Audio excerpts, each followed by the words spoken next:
Good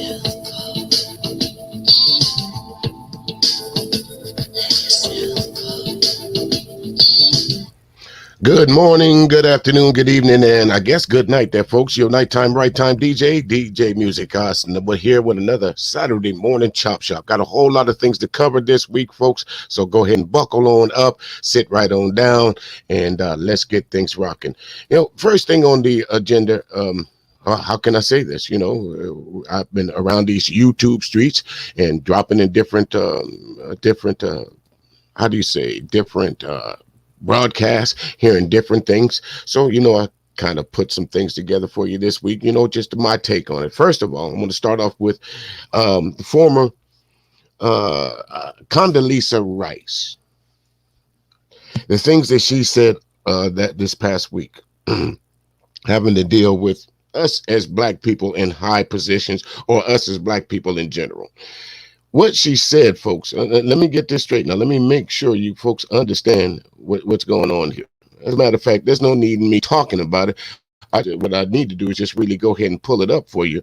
And, sometimes, ladies and gentlemen, I know we just lost Colin Powell this past week. And now here, all of a sudden, Condoleezza Rice is in the mainstream in the spotlight for some comments that she made. And it's funny. I have mixed emotions basically about General Colin Powell.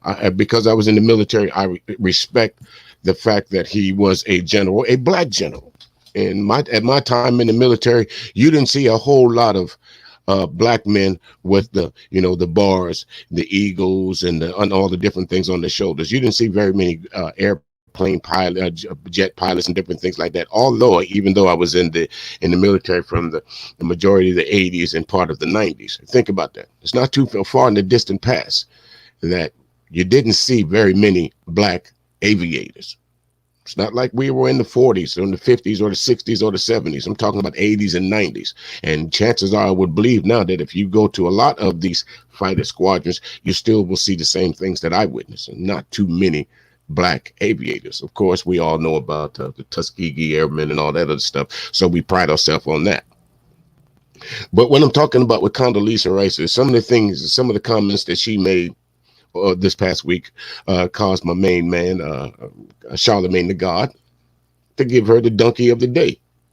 And when you get the donkey of the day, folks, do I say you had to done something to really piss Charlemagne off, or did you have to just say something really stupid that you feel the need to say something about it? And I think with Charlemagne on this one, I think Condoleezza said something really stupid.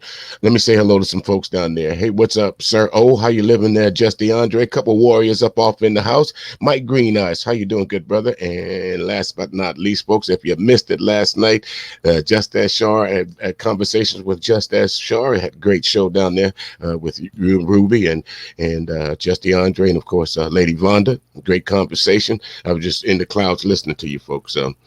But let's get on back to this. And hello to you folks over there that might be tuning in over there on Facebook or whatever. Get back to this. Condoleezza Rice, folks. Let's go ahead and pull this first clip up here.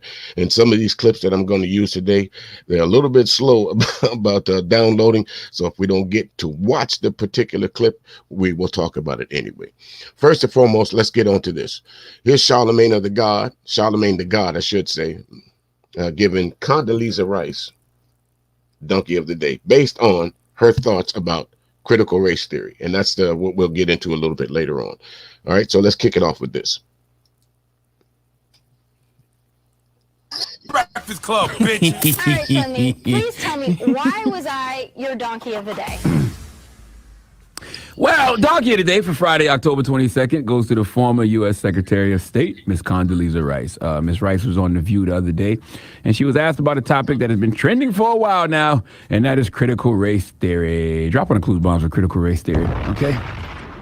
What is critical race theory? Do you want the textbook definition first? Well, the textbook definition is critical race theory is a body of legal scholarship and an academic movement of U.S. civil rights scholars and activists who seek to critically examine the intersection of race and U.S. law and to challenge mainstream American liberal approaches to racial justice. Basically, it's the truth about America in regards to how they treated black and indigenous people in this country. It's simply a way of understanding how American racism has shaped public policy. Okay, and numerous state legislators do not want it in classrooms. They do not want kids learning about the housing discrimination due to race. They don't want kids learning about the impacts of criminal justice policy in the 90s because of race. And of course, the legacy of enslavement on black Americans. Let me be clear, there is nothing wrong with critical race theory because CRT is simply the truth. All right. Yes, the core idea of CRT is that it's a social construct and that race is not just the product of individual bias or prejudice, but that it's in the system. We know this, though. All right. The very foundation of America was built on racism. It's embedded in all legal systems and policies. These are just facts, people. All right. Let's stop there right there. So far, what Charlamagne the God is saying, does anyone disagree with that? Would anyone come up on this panel and say that there's not a systematic racism problem of oppression in these United States ever since slavery? I mean, if you have something against, something that would show me different, then please do. You'll have to knock out Jim Crow. You'll have to knock out redlining. You'll have to knock out housing discrimination. You'll have to knock all of this out to convince me. Hey there, Lady Neek, how you doing? Good to see you. You'll have to knock all of this out to convince me that critical race theory is something that should not be, how do I say this? That it should be the monster in the room. Unfortunately, it's the truth, like Charlamagne the God said. Not unfortunate for those who think that their past should not be brought up to make them feel good. That's basically, let's break it down to simply just that. The whole of white America does not want their children to know of the past history of how how this country got to be as great as they say it is. You know, when the MAGA folks run around talking about let's make America great again. What made America great? Was it the free labor that they got from Africans coming over here? Was it the free labor that they got from the Chinese people? They called them coolies. Or was it the fact that they just ran the Indians off their homelands, took it over? What about critical race theory so far that is not built into the fiber of this country that we should not talk about? Should we not talk about the civil rights movement? Should we not, as black people, should we not tell our children about that? Should we not tell our children back in the 60s, this is what held us from doing this? Back in the 60s, this is what stopped black people from overcoming. Back in the 60s, this is what happened to our leaders when they dare spoke up against the ills of the United States of America. Should we not tell our children about that because it makes them uncomfortable? It's funny how something that was brought up, that was made in the 70s, found its way back into mainstream America 2021. Why is it brought here? They have nothing else to hang their hats on. Is that it? They need a new boogeyman in the room. Is that it? Or is it simply the fact that the whole of America is embarrassed of what it actually is? Some of those things that make you scratch your head and go, wonder why. How is it possible to teach a child about the cotton gin and not tell the child about the ills of why the cotton gin was invented? How do you do that? How do you tell a classroom full of children that George Washington Carver, or the guy that made all the peanuts, all the things with the peanuts and all that, and all this different stuff, that he was castrated while he lived with a white family because the white family had daughters, and they was afraid as he grew older that he might be interested, or the daughters might be interested in them, so they castrated him. Look it up for yourself. He never intended for us to eat soybeans, but they figured out a way to get it out of him, huh? all these different things about critical race theory that they say is taught in elementary in K through 12th grade is not. It is a college taught ideology, basically, really what it is. It's a way of thinking, of examining what and how the United States of America came to its prominence. You can't talk about your history and only put the good parts of history in, white folks. Can't do it. You cannot do it. You cannot go around and say, well, we freed the slaves and then forget to tell everybody, well, hell, we had them in bondage for over 100 some years. You can't leave that part out. You can't go back and justify, you can't go in school and talk about the Civil War and leave out one of the main causes of the main reason of the Civil War. How do you do that? It's not Black America's fault that white America fucked up during its history. When they were systematically eliminating the movements around the world, the Black movements around the world, when they eliminated Huey Newton, when they eliminated the Black Panther Party, when they eliminated the Move Party. How did they convince America that these, like they're doing right now with the Black Lives Matter movement, how did they convince the whole of America that these entities were dangerous? They went back to our history. They said that Black people were savages, that Black people were this, that they were this, that they were that. They didn't tell you anything good about Black people to make the whole of America say, you know what, we can't trust them boys over there. Or is it white America, if you're listening out there, are you that concerned about if we get the upper hand that Black America would do what white America did? Is that the problem of why you don't want CRT spoken about? Because it gives everybody a blueprint to exactly how to mistreat another race, how to keep another race in, dare I say, economic bondage. I'm just saying. Big facts like the podcast. All right. Salute the Scream.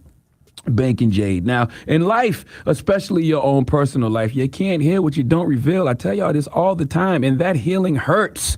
It hurts because you can't run from yourself. You have to face yourself. All the so-called good, so-called bad, so-called ugly, all of it has to be faced head on. That's how you get to a place of healing.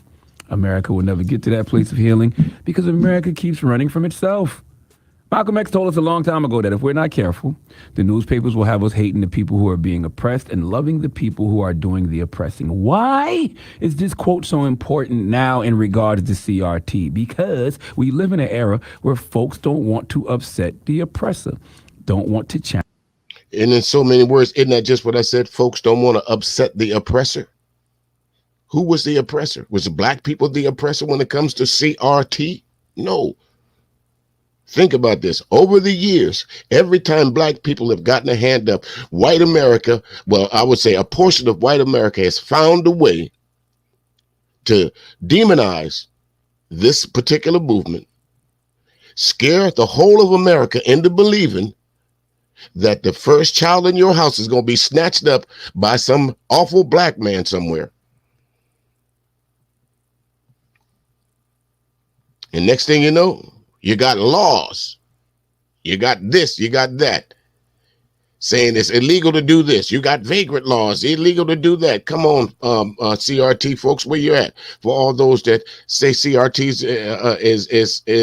is something that we should just leave behind. We shouldn't talk about it. Come on, leave your history behind too. Those who don't know those who don't know their history, doomed to what? Repeat it. So wouldn't it be fair for America to understand that, you know, not all of you is a shiny nickel? You know, you got some fucked up parts of your history. And again, to me, I'm sorry, but if you did something wrong, sooner or later, the truth has to come out about what you did. That's the only way you can make amends to it. That's the only way you can atone to it, admitting to your mistakes first. And the only way to get to your mistakes is to get to unravel the truth. But these pundits don't want you to do that. Challenge the system because they don't want to make anyone uncomfortable. And the reason they don't want to teach kids the truth, especially little white kids, is because then those little white kids may want to do something about it. They may want some change. They may not want to go along with this system. They will see all the things this country has done wrong and fight like hell to change them. That's what they're afraid of. And that's why they want to. And if you're looking at the Black Lives Matter movement right now, folks, and when you go back and look at all the different TV and news footage of it, who do you see in the majority of those folks in the crowd? The modern day abolitionists, white folks.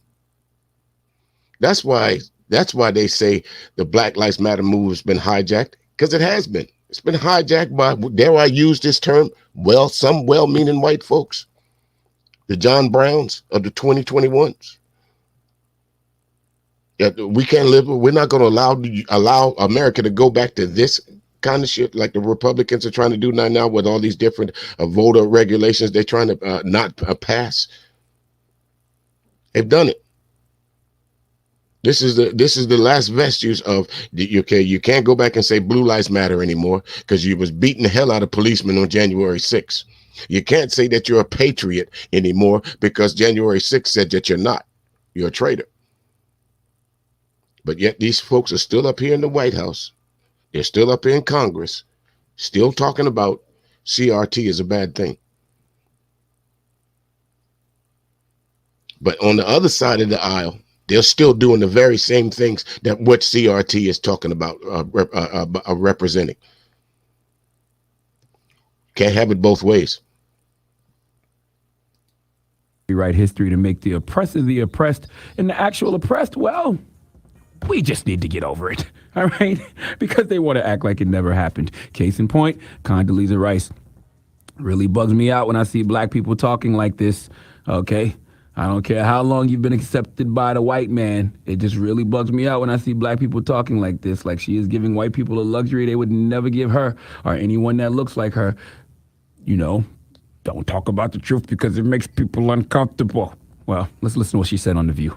I grew up in segregated Birmingham, Alabama. My parents never thought I was going to grow up in a world without prejudice, but they also told me that's somebody else's problem, not yours. You're going to overcome it, and you are going to be anything you want to be. And that's the message that I think we ought to be sending to kids. One of the worries that I have is that somehow white people now have to feel guilty for everything that happened in the past. I don't think that's very productive. Or black people have to feel disempowered by race. I would like black kids to be completely empowered, to know that they are beautiful in their blackness.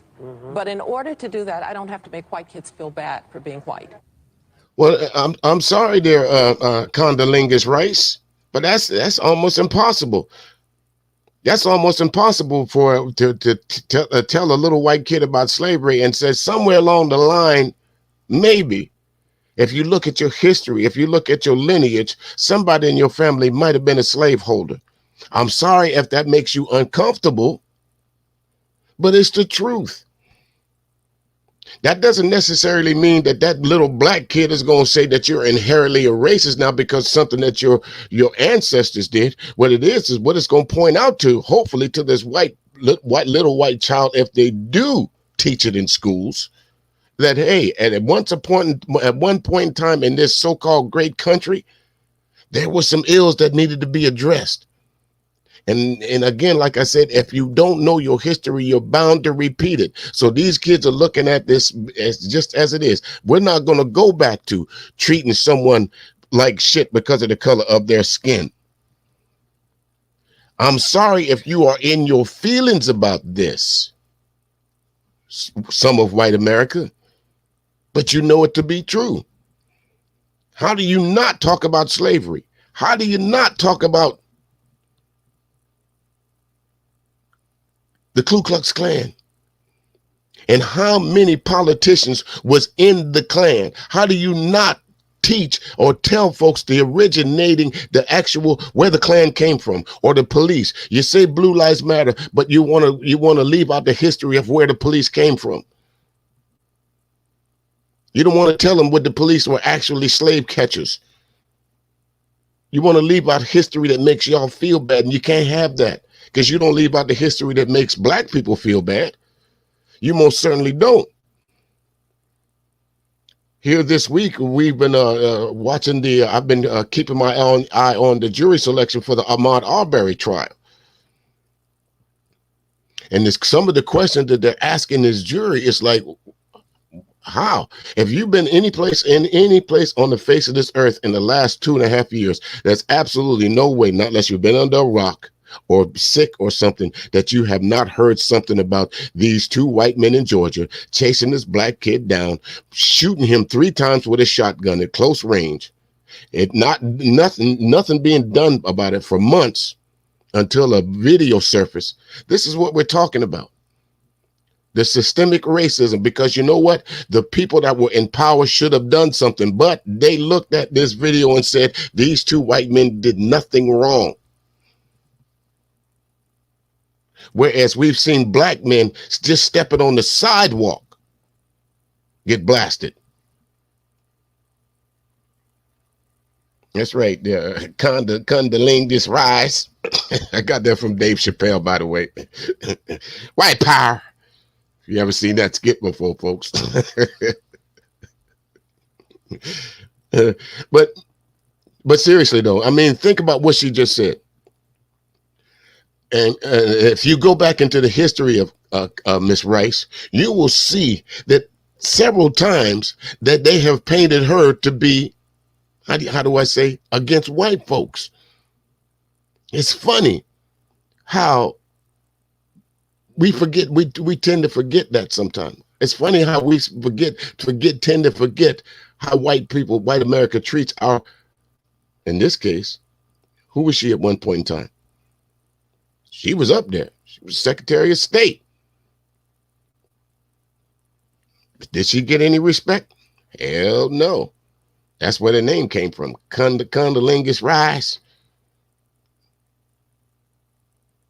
And some of the pictures that they made of her, some of the accusations that they made that she was really not a woman, or that she was a half-breed, or this or that. I guess Condoleezza Rice, Connie, forgot about that. But now she's more concerned on how the little white children feel. How about the little black girls that got to go back through history and see how they talked about you? How about that? Maybe that should have been your quote on The View. I remember when I was Secretary of State and all the hell I caught for making decisions based on, people thought I made decisions based on my skin color, not my knowledge. Come on, Connie Rice. What's up with you, girl? You're doing wrong. You're wrong.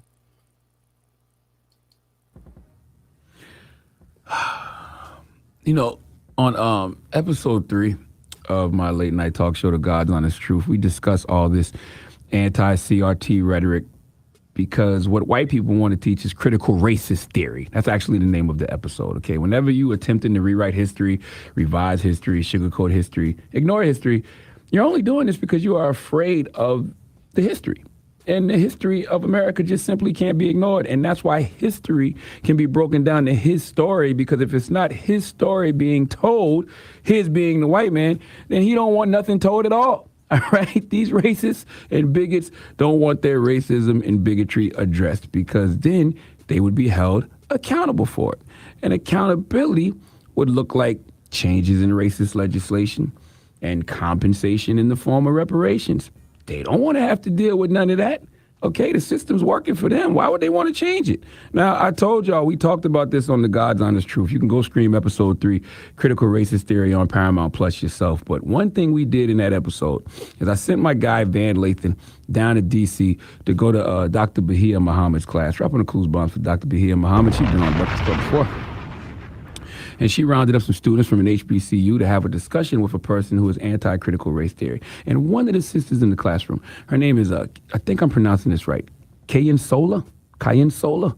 She broke down how we all feel in regards to anti-critical race theory. Quite simple and plain, okay? Folks who don't want this taught because it hurts white people's feelings, listen.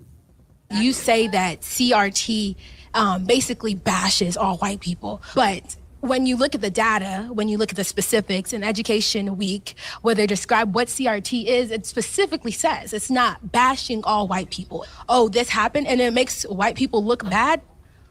What are we supposed to do about that? Like she said, what are we supposed to do about that? Right. This happened throughout the history of this country. What is we black people supposed to do about it? Nothing. They say, fuck it. Leave it alone. Don't worry about it. That's history. That's just, we don't need to talk. We don't need to talk about that. Let's only talk about the good parts.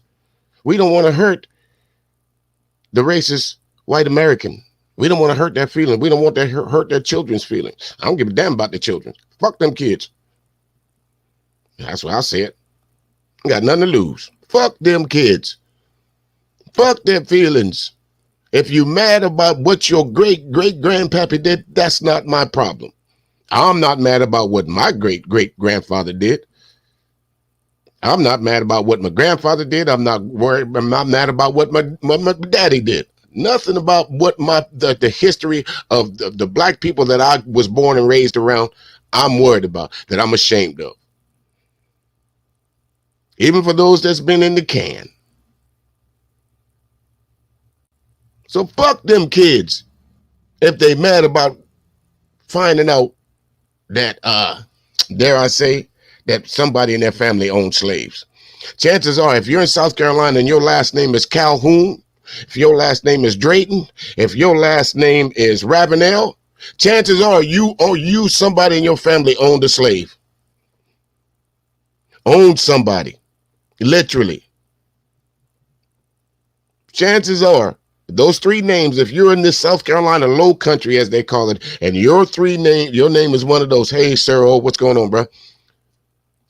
Chances are your relatives, your ancestors were slaveholders. You see, I can talk about slavery and the ills of it because I grew up here in South Carolina. So it's all around me. All the remnants of slavery are still here for us South Carolinians to see. They're still around. You can go down to the Battery and you can see statues of Calhoun and different Civil War heroes, as they call it. That's in the South. You can go over to the Battery and look across there and see Fort Sumter. Historic, Charleston, South Carolina. You can go a little farther down, take some of the back streets, and you can visit Magnolia Plantation, Boone Hall Plantation, Drayton Hall Plantation. So as I'm going around and I'm driving when my children were small and I'm driving one of these roads and they say, hey, Dad, what is that over there? Well, I can't tell you that. One of them little white kids might get their feelings hurt. But then when we were in school around here in South Carolina, one of the field trips that we would, fuck them kids. One of the places they would take you to on field trips every year would be the Charlestown Landing. Supposedly where some of the first pilgrims came to or whatever, right? That's one of the passages of going to school around here. But then again, the next week, they take you to the old slave market and they try to convince young black kids like me how good it was to be a slave in South Carolina. You fucking kidding me? So again, fuck them kids. I could care less what they learned about their ancestors. Because when I learned about my ancestors, I learned here in South Carolina, my ancestors caught hell. Highway 61, Interstate 26, all the way down to all down the coastline is drenched with the blood of my ancestors. They got a school in Beaufort, South Carolina called Robert Smalls International Academy. Who is Robert Smalls? Would the average white kid know that? How do you tell the average white kid what's the significance of why that school is named Robert Smalls International Academy, and without telling him the reason why it is because Robert Smalls stole one of the ships, got out of the harbor, and took some slaves with him. Drop squad. But what I'm saying is, seriously, folks. I mean, think about some of the things that, hey, Andre, how you doing? Some of the things that they want us as black people to forget because they want to feel good about their history. They don't want their little kids knowing about what they did. There's no way you can do that in South Carolina. No way. They got towns, they got schools here in South Carolina named after Confederate generals, soldiers. Going down into Georgia. You're talking about Stone Mountain. Every year, 4th of July, and any other holiday that niggas can get a hold of, they pile into Stone Mountain, Georgia, not realizing if you were black back in the 60s and the early 50s, if you was caught in Stone Mountain, you went up the mountain. But you didn't come back down, at least not alive anyway. Lookout Mountain in Tennessee the same way. But I guess we're not supposed to revisit that history because it might make somebody feel bad. I guess we're not supposed to tell them about The Birth of a Nation, to where Woodrow Wilson said it was one of the best movies he'd ever seen, and why the Klan is the way it is, because the Klan took a lot from that movie and they're using it right now. The hoods, the burning cross. But we're not supposed to talk about that because it's going to make them feel bad. Well, I'll say it again. Fuck your couch and fuck your kids, because y'all didn't give a fuck about our kids. You didn't give a fuck about the legacy and the history that you left behind for our children. You didn't care about how many years of tragedy that you put on their heads. You didn't think about the generations and generations of stories that black folks was telling their children not to trust white folks because of this. My grandfather even told me, there's nothing wrong with white folks. I just don't trust them. It's not bad to be around them, but don't be around them too long. Hey, Sheila, how you doing? Good to see you. It's good to be around them, but don't be around them too long. And I agree. Do I have some friends that are white? If they are my friends, I call them by name. Keith.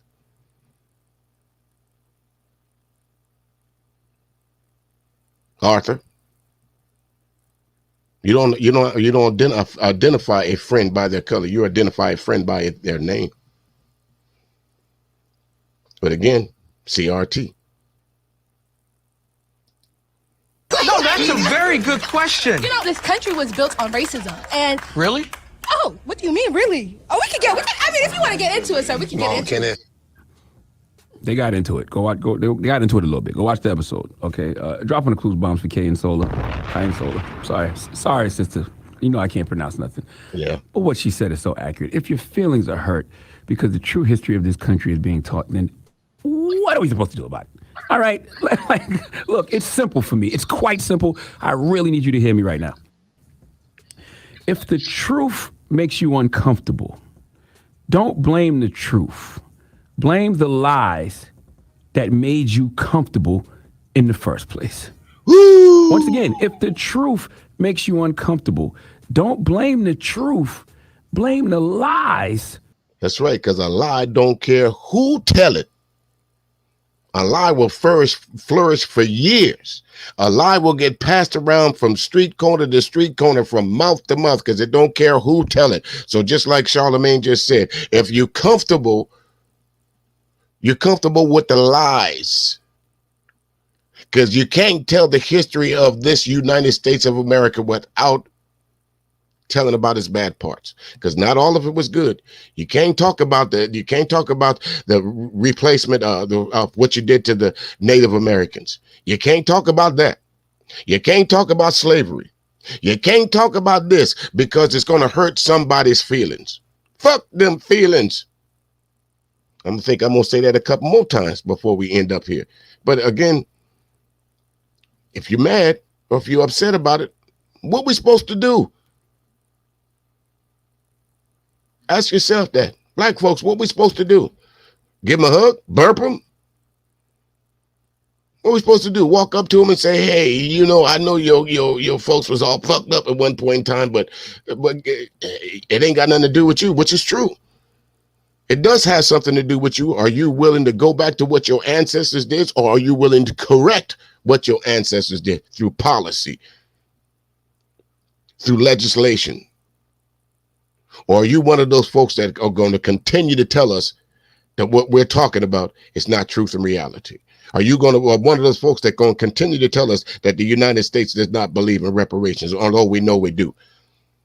Are you one of those folks that can continue to tell black people that all police are good?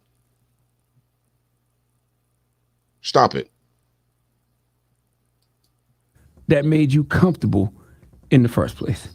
Please give Condoleezza Rice and any other anti-critical race theorist the biggest hee-haw. Jackasses. All right. Well, thank you for that donkey today. And make sure you check out Charlamagne's show each and Yeah, well, again, folks, here it is again. As soon as you start getting online, folks want to call you and talk about this and talk about that. But I don't have time for that, so let the phone ring. Anyway, what do you think about that? I'm going to drop the normally I would wait towards the end of the show, but I'm going to drop the link down in the chat room now.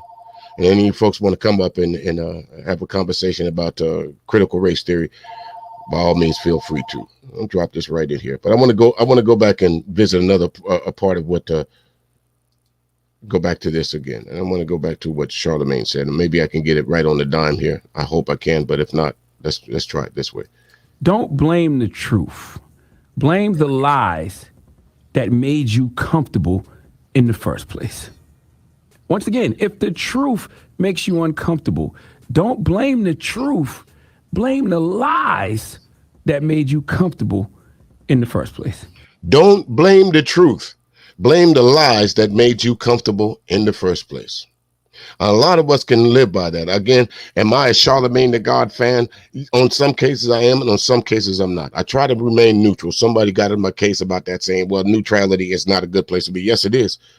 Yes, it is. Neutrality is the best place to be. That way you see things as they are. You're not blinded by loyalty to this person or loyalty to this side or loyalty to that side. You can see things more clearly.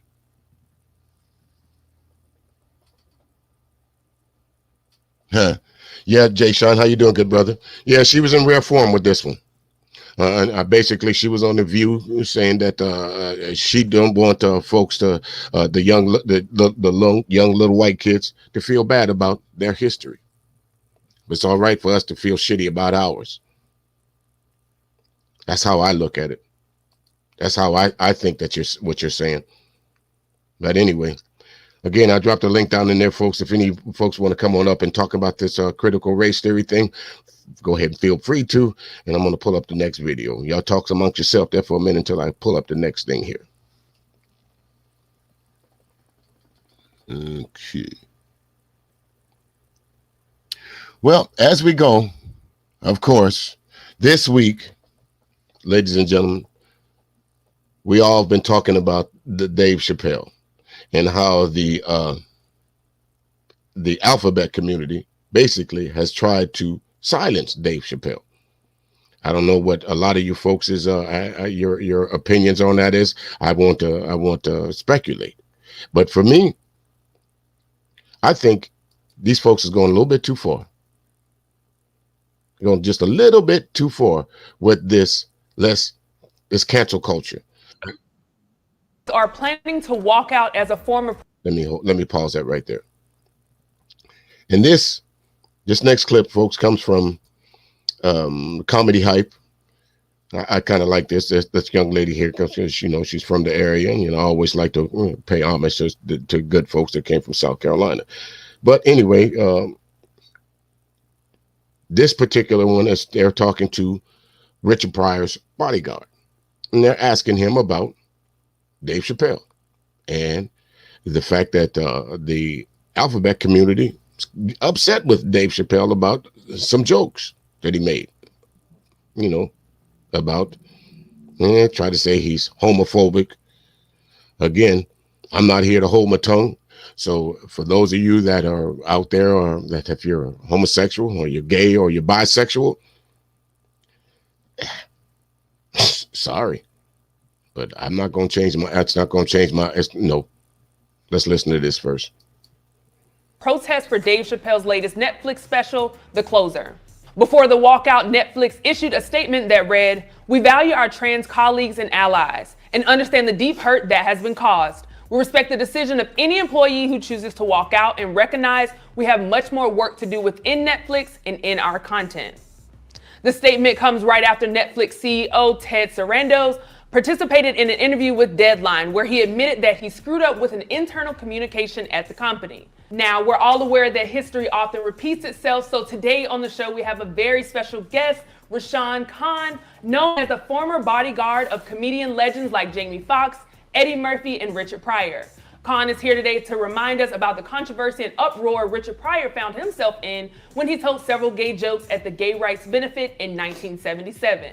We're also joined by comedy hype analyst Vanessa Fraction in the studio, and Capone and Pierre calling in to talk about the latest surroundings around Chappelle's special. First and foremost, thank you again, Mr. Rashawn Khan, for joining us. It's always a pleasure to have you on the platform. You bring so much wisdom and insight, so I'm always excited when I see you on the guest list. So thank you for joining us. Now, this week, we pretty much have declared it as Dave's Week. You know, they have like Shark Week. We've declared it as Dave's Week because that's, you know, that's what's in the news. That's what a lot of people are talking about. And as you know, Chappelle has received a lot of backlash from his recent special. So I just want to dive right into it. What are your thoughts on the backlash that Chappelle is receiving? First of all, I knew they was going to come after Mr. Chappelle. That's the first thing. And before we even get started, Bob Marley left us with, "How long shall they kill our prophets while we stand aside and look?" So that's what Mr. Chappelle is going through. All he did was share with us his insight onto what he was saying. That's all. And that's the biggest thing about it. It's like, because Dave Chappelle is in, I guess, the public eye, it's like he's not supposed to have an opinion. It's like he's not supposed to share his opinion. Like, he has to be on the side of the folks that's complaining about him. His opinion is not valid if it doesn't transcribe, pun intended, with the folks that are complaining about him. Now, to me, there's two distinct sexes on this planet: male and female. When you were born, when you pass through the legs of a woman, or you're taken by C-section from a woman's womb, you're one of two things. You're either male or female. There's no way around that. There's no man on this planet that can provide what a woman provides. That means a place for a child from embryo to its time to it's born. A man cannot do that. I don't give a damn what he dresses himself up as, what he cuts off, what he takes to ingest himself to grow breasts. There's one thing that you cannot do that a woman can do, and that's birth a child. So automatically, that does not make, just by that alone, that definition alone describes woman versus man. Now, for those of you who want to go out here and you say you feel like a woman, man, I feel like a woman, that's your business. You can feel like a woman in your house all you want to, but once you bring it out into the public, now it's up for grabs or whoever wants to say something about it. If I see a 6'5", muscle-bound, big, burly black man walking down the street in a sequins dress, you think I'm not going to say nothing? Nigga, what's wrong with you? You mean nothing else in your house fitted that day? You didn't have no pants? Don't get mad when you step out of the ordinary confines of being a man and someone says something to you about it. Don't get mad when you call yourself a woman and want to step in a woman's bathroom where there's little girls and grown women, and you standing up and pull out your tallywhacker. Don't get mad. Don't get mad when someone calls the police on you. That's all I'm saying. That's right, Jay Sean. No womb, no woman. You can't be. You can act, you can dress up as one, you can mimic a woman. Some of you folks out there do it quite well, but that still does not make you a woman. But for some reason or the other, the gay and lesbian community got in such an uproar with Dave Chappelle that they said, fuck it, I don't even want to go to work because y'all shown one of his specials. Now, where else in America can you tell somebody can say because a show is being played and other folks is watching and minding their own business in the comfort of their own home watching it, because this is not something you can go to the theater and watch. This is on your personal TV, Netflix and chill. The alphabet community is mad for about what you watching in your own damn house. Now, I saw the special. I watched it in its entirety. Is it funny? It's not Dave Chappelle's best work.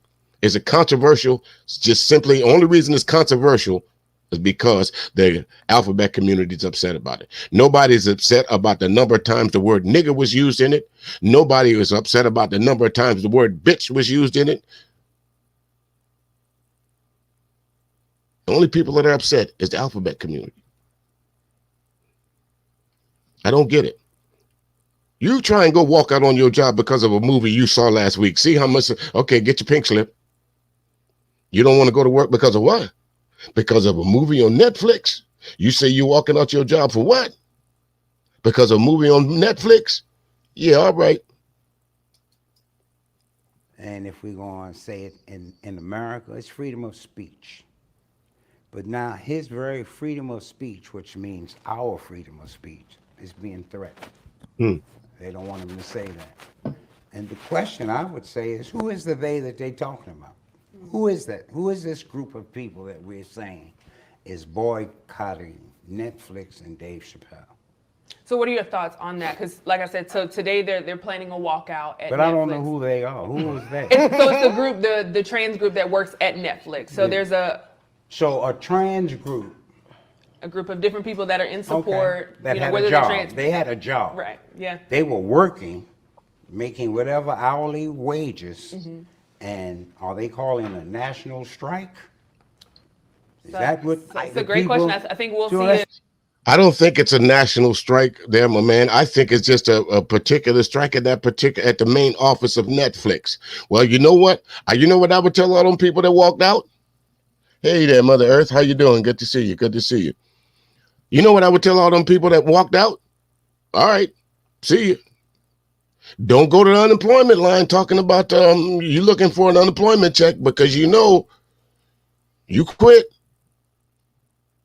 I don't know if California is a right to hire state, but I know here in South Carolina, in the state that I used to live in Georgia, if you went to work and someone decided today that you had on the wrong shirt, they could fire you for that. It's a right to work state. It is what it is. So for me, for all these people that's so hollering about this, so hard pressed to find jobs, you mean a Netflix special is going to make you give up your way of living? A special that more than likely probably won't be, again, folks, you got to see it to understand it. It's not Dave Chappelle's best work. It really isn't. Is there a few funny bits in it? Yes, it is. There is some funny shots at it, but for the most part, it's not comedic. It's just satire. It's not comedic satire.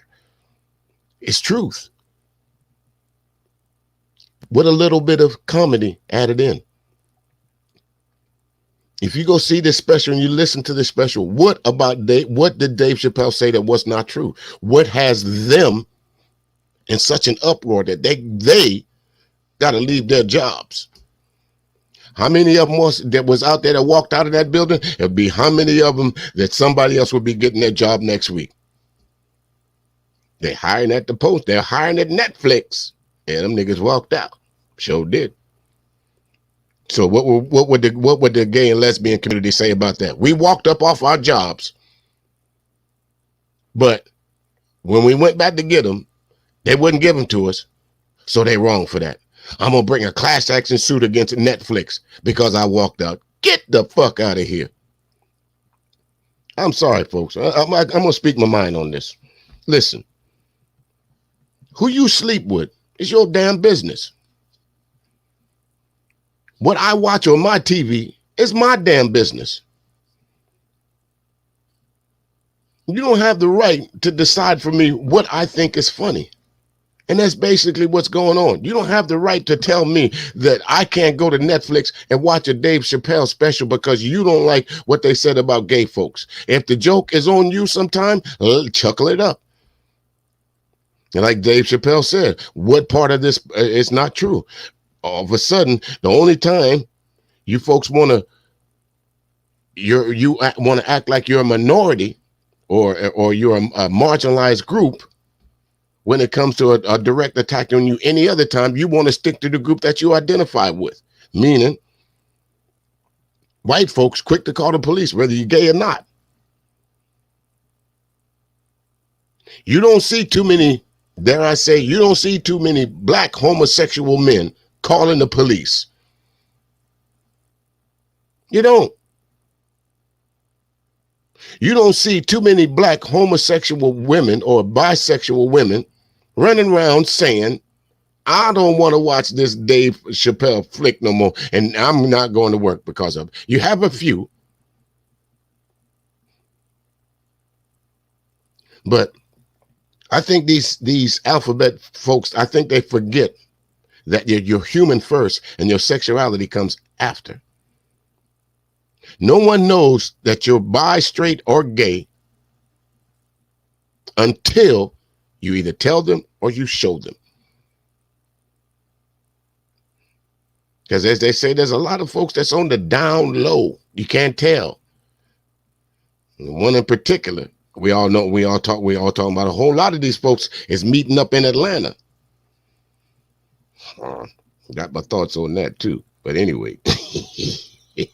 Like I said, you don't know what someone's sexuality is until they tell you, or if you're that person's partner, or if you're in a bar and you're a grown-ass man and another grown-ass man hit on you, and he might get socked if it was me.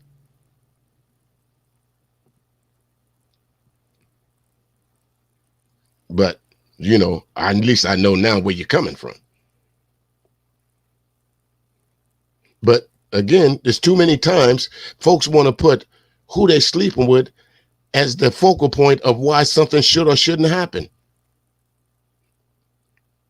I don't get what Dave Chappelle said to these folks or about these folks that made them in such an uproar, because what he said was absolutely truth. Is there any falsehood about the only way that you were born is through the legs of a woman? Is there any falsehood in that? I'll wait. Nope. Is there any falsehood that a man cannot conceive, cannot carry a child? Is there any falsehood in that? Nope. But yet, these folks want to get out and get on an uproar. That's what I'm saying. Yeah, I don't know what's going on. So some people that had a job, they decide to suddenly say, we're going to do a national strike. We don't have to work no more. We don't need the Netflix money. We're going to do a national strike.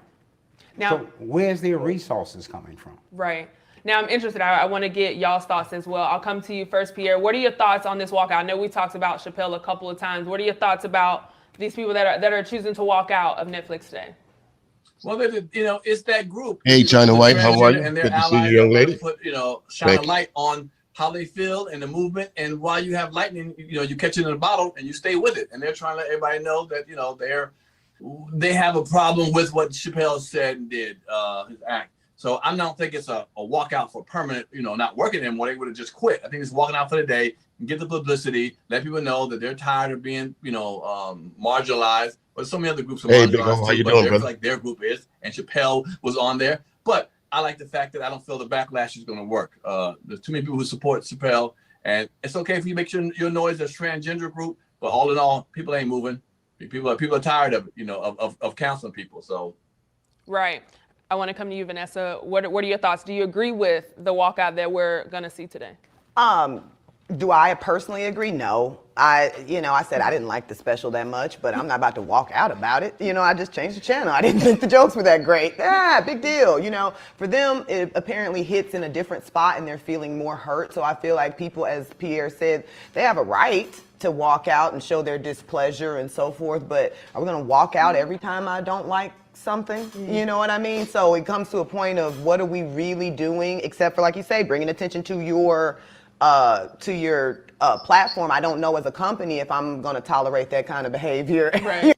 That's the thing right there. As a company, do you tolerate that kind of behavior that every time that my employees don't like something, they're going to get up and walk on out? And this is something that does not really affect your workplace. It's not like you're walking out because conditions are like you're working in a sweatshop somewhere, something like that. You're walking out because of a Netflix special.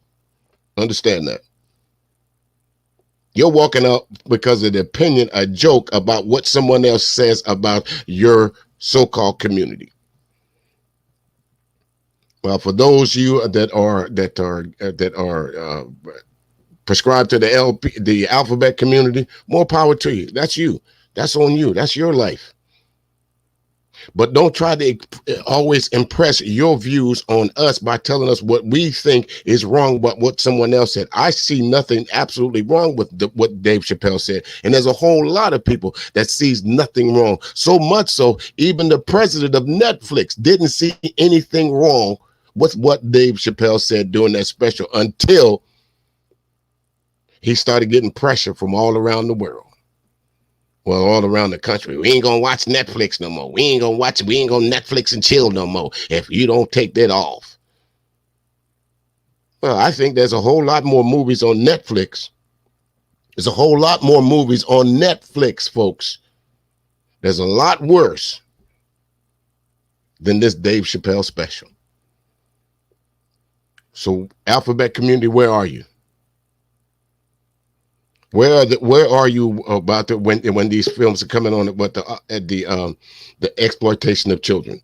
Where are you then?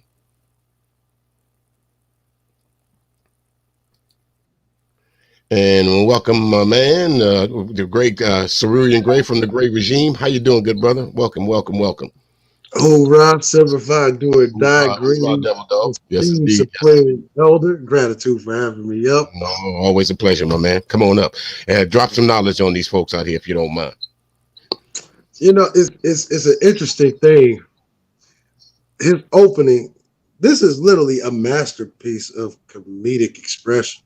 He looked like, if you LGBT and you watching The Closer, right, and you have a problem with it, it's because, just like many of these derelict Negroes, it's because you have a problem with yourself. Yeah, truth hurts, doesn't it? Oh, but if you have a problem with yourself, why are you practicing something that causes you to have a problem with yourself? Okay. Which means the LGBTQ ain't the thing for you. And see, you know what has happened is that we in the Black community, like when you think about everything that is great about America, the Black community has made it so of America, including the acceptance of disenfranchised groups or assumed appearance, what seemingly look like disenfranchised groups like LGBTQ. And let me ask you, Surian, do you feel that the the alphabet community, do you feel that they're marginalized? Do you feel that they're on the fringes of society, or do you feel that they're right in the mix? There has never, I say never been a period in American history. In fact, there's never been a period in Western world history, not since the time of the first Western civilization, i.e. Greece and Rome, has there ever been an oppression of homosexuals, of lesbians, gays, transgenders. Hell, they celebrated whole Shakespearean plays starring nothing but males in drag. Okay. Society did not marginalize them, but celebrated them. Celebrated. Thank you As a very matter much. of fact, they were a part of artistic expression until 1974. See, all of this really is all counterculture is really all counterintelligence, keeping people in a state of functional dysfunction, spreading it down in micro bits, giving you another nomenclature to separate yourself by. But this time, it was such, really, seemingly, if you are a true intellectual, know that this is a juvenile maneuver.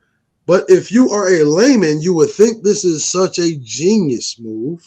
The only thing genius about it is convincing the women to buy into it. See, what we have to understand about society. You think you think they have? You think they've convinced the whole of American women that it's okay to be, gay? You think it's more acceptable? Yes, I guess the best question for me to ask. You think it's more acceptable by women than it is men? I'll put it this way: throughout the annals of history, there are two long-standing institutions that humans still use. If you want to sell any manner of dysfunction, impurity, impiety, bullshit, fuckery, or hell, just butt fuckery to a people, the two institutions you always got to convince. First, the church. Second, the role of motherhood. The mother, the nurturer, has to convince. This is something that has to be imparted on children. Mother still loves you. Mother is the nurturer. See, when you talk about the difference between nurture and nature, your daddy is nature. Mother daddy is teach you how to provide. Your mother is the nurturer. Right. So I no again. So what do you say, Cerulean, to a household that has children, but the gender is the same? Two men in particular raising a child, a female child. I'll be more specific. First of all, only way that can work, if it wasn't in the twilight zone, if it wasn't in the outer limits, right? The only other way that it could work was literally through radical feminism. Matter of fact, there is the very first cover of Miss Magazine. There is an interview with a woman. Her name is Letty Pogrebin. Letty Pogrebin is a child book fiction writer. Okay? The first interview they have in Miss Magazine, the very first issue of this magazine. You know what that interview was about? No, I'm not. Please enlighten me. How to Raise Your Sons as Gender Neutral with Letty Pogrebin. You guys can look it up.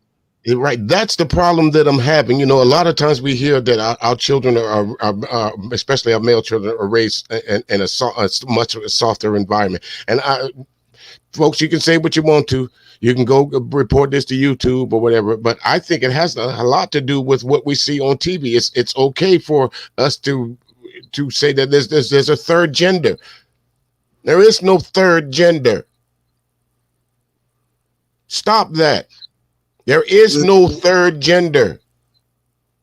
Like if you look at literally like gender studies, that whole amalgamation of nonsense that they put in academia, right? Do you understand that women's studies wouldn't be what it was unless it had male leadership? And whenever it had male leadership, what the males understood in order to maintain the patriarchy. This is why it's so funny. This is why, if you look at like modern feminism, specifically radical feminism, that's why it's become, such a debased culture of dysfunction, right? And false bravado. It's the real toxic masculinity, if you will. But it really, in essence, has become nothing more than a litmus for weaker men in society. Yeah, I agree. For the Now, beta, and the Charlie male, the bottom of the barrels. It's like they have. I hate to say it, and well, you agree or disagree with it. For those of you that are down there, but I agree with it. It gives the weaker man a way out, a way to not be who his rightful place is, not to accept his rightful place. Matter of fact, Elder, I'm putting this in the back cave. This is the picture of the very first cover of Miss Magazine. And you'll see it right there in the corner. Okay. Gloria Steinem on sisterhood. Letty Pogrebin on raising kids without sex roles. And that was published when, Cerulean? Back when? 1972. Okay, now here it is. 72, and here we are, 2021. Isn't that not what we're talking about right now? Let a child decide what their sexuality is going to be. See, here's the interesting thing why this all ties in, and this is why we a lot of times we have a tendency to think that we are thinking of some new kind of ideal. I think I shared that whole gender selection thing with you from the Red Stockings. Interesting read, by the way, right? Yep. Now, people hear me say that feminism for its time was actually necessary in order to move society forward towards what it was supposed to be, which is a more egalitarian society. Okay? The problem, always problems, but you always have trade-offs for those problems, and those problems create their own problems and trade-offs that come along with them. Now, there is an esteemed young lady, some may not think so, Cynthia G, recently had a discussion. Right? About aborting black male babies and keeping the black female babies. Yes. Right? And you heard all of the Negroes up in a roar. And don't get me wrong, as egregious as it sounds, whenever we understand the history, it doesn't really sound that fucked up because we know where it comes from, right? Right. But the very first time this thing actually kind of shook off was during the time of Nicholas I's reign. The Russians were the ones who perfected feminism. It was in a controlled environment. Women were no different than men as far as pay, as far as roles. They worked the factories, right? They helped America liberate China from the Imperial Japanese. I mean, these guys, like, they perfected propaganda. But during the reign of Nicholas II, way before World War II and all of that nonsense happened, this is why Vladimir Lenin, still kind of the boogeyman of Bolshevik Russia. During the Bolsheviks, spent many years trying to undermine Nicholas I's reign. Nicholas I, rather clumsy, right, ill-suited leader for the time period, suffered from hubris and arrogance. Had the belief that Russia would always stand. The sun shall never set on Father Russia. We know that to be wrong. Well, that's the problem with very lazy and ill-suited and lesser read leaders of history. because apparently he didn't pay too much attention to, let's just say, the American Civil War, the French-American War, the American Revolution, the In French history, Revolution. those who ignore history is damn near down. We shall repeat it, won't they? Right? It shall repeat it. Indeed. Indeed. Let's And, go ahead. and Go Nicholas ahead. the First, a fine example of this. Vladimir Lenin galvanizes the women that were supporters of the Bolshevik Party in order to undermine Nicholas I, who is a major manufacturing base. And because Nicholas I's regime still had the belief of the old Greco-Romans that men were superior in every way to women, that women, therefore, should abort male children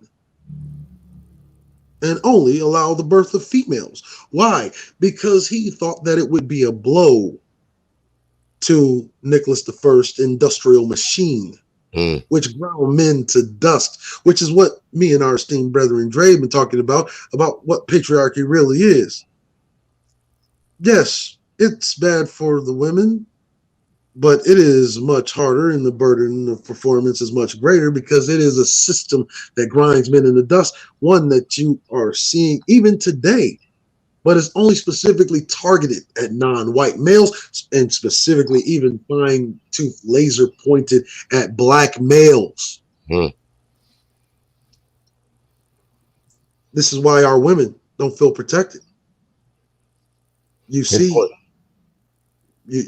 less and less men in society. Let's fast forward. Who perfects the gender selection? Now, General Mao of China. How does he reform China?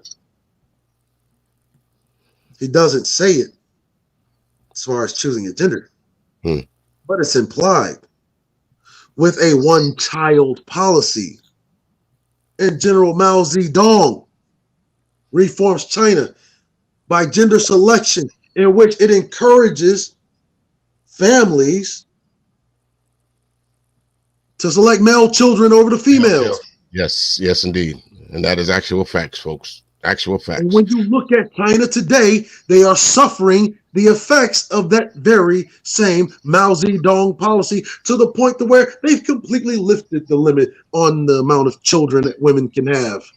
So drawing the comparison, Saruyan, wouldn't you say that it's the very same thing that the Chinese attempted what's going on in America, that the birth rate is so low now that it's almost irreversible for them?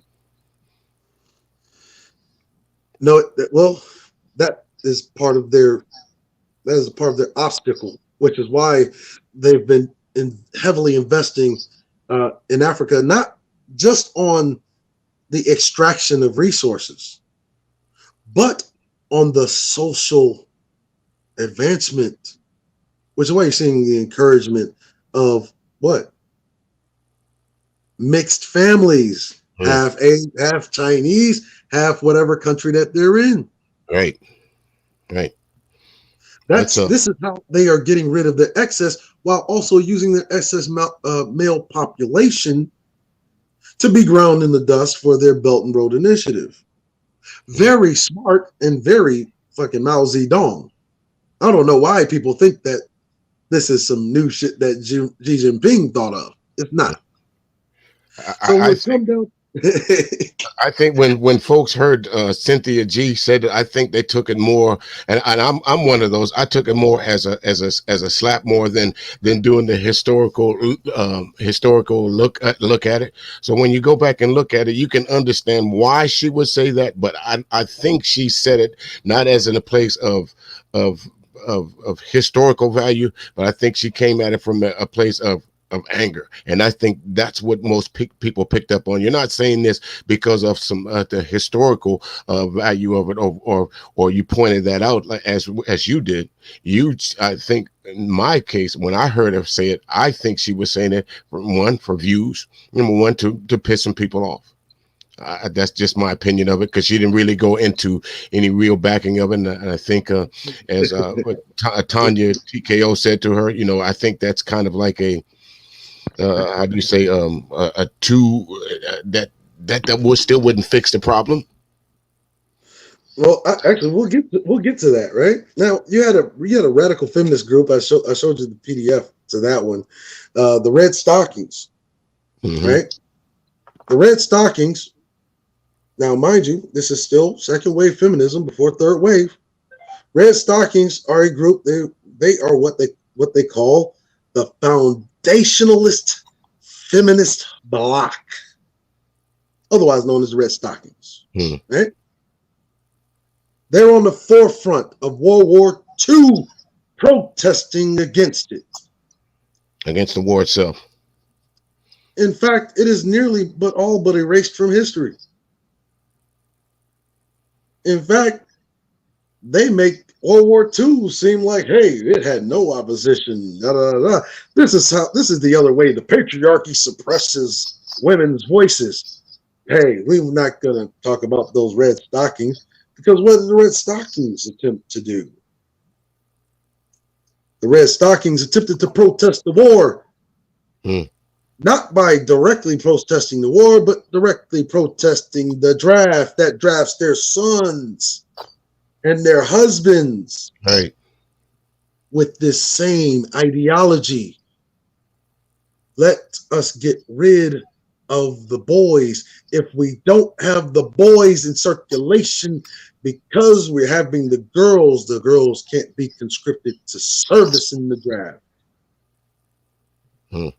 This is where it all really comes from. Problem is, all of it starts to subside as the feminists, or rather the radical feminists, not the feminists, because you have the feminists. The feminists are actually moderates. The feminists, which is why you see the moderates, the moderate feminists, and what we would call the pro-blacks or Black Power movement, moderates, always aligned, going all the way back. This is where you see the Sojourner Truth connection, which a lot of radical feminists like to malign, right? But Sojourner Truth was also a supporter of Martin Delany, so how can she, if she was such a radical feminist, be such a bad woman if she was supporting one of the most forward-thinking Black moderates of that time? In fact, so far ahead of its time that you wouldn't have his movement reemerge until the 20s. I think that's just a matter of how that's reported. When you want to throw mud on somebody, what's a better way to do it? Oh, yes. And so they protested the war by protesting the draft, by advocating that women should abort the male children so they don't draft your son and they don't send your sons and your husbands off the war, because the women, they were using the policy against itself. Very smart and ingenious. Funny, one of the most prominent Red Stockings who leaves the order to become the head of Planned Parenthood. Yes, none other than Margaret Sanger. Yeah. And see, and that goes into our 1972 Miss Magazine, Margaret Sanger. Where's Planned Parenthood being publicated all over? You never really heard of it. Miss Magazine is on the forefront of it with Gloria Steinem. And because it could never be a reality, because they could never convince women, because it was debunked. Why was it debunked? Because the moderate feminists saved the world from being short on men during a time America needed to make war. Understand? I understand. When the moderates supposition was, well, if we abort male children, and this was a lot of their suppositions, if we abort our male children, then the next generation of girls that we're having won't have any protection, and other groups that are having and that are not following suit that had their male children will fall in. We can't. We need to uphold the patriarchy. Mm. And this is how the patriarchy convinces the moderate leaning feminists back in line. Like the Democratic mules they still are. But see, they'll never get, they'll never get shamed for being Democratic mules for as long as they have. Not the way Negroes have, even though the feminist moderates have been Democratic mules for far longer. These are all true facts. All facts, ladies and gentlemen. Let's take a break here and go and click on and let's listen more to this click here, and I'm sure we'll have some more comments on this one right here.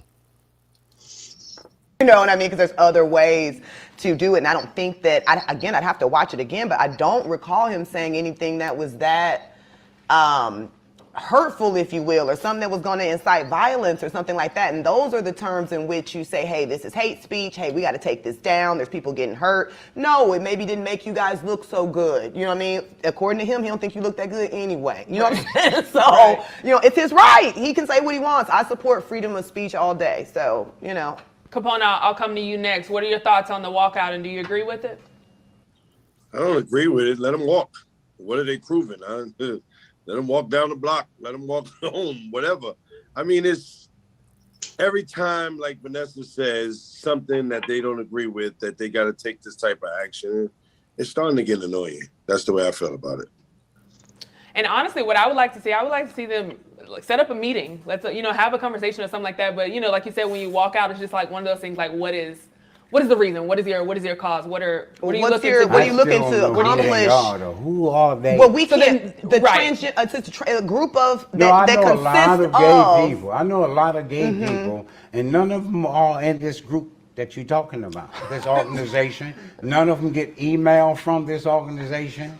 They don't know the presidents of this organization. So it's just someone that says something and taking advantage of, again, our young people, be they gay or not, and saying, here's what we're doing. Who is it? From my understanding, I'm not sure, but I believe it's people that are within the company. Right. And so they're saying, like, hey, so how many people? I'm not sure. See, you asked so many specific questions, Mr. Khan. We're not sure about. Right. We're responding. But it's not.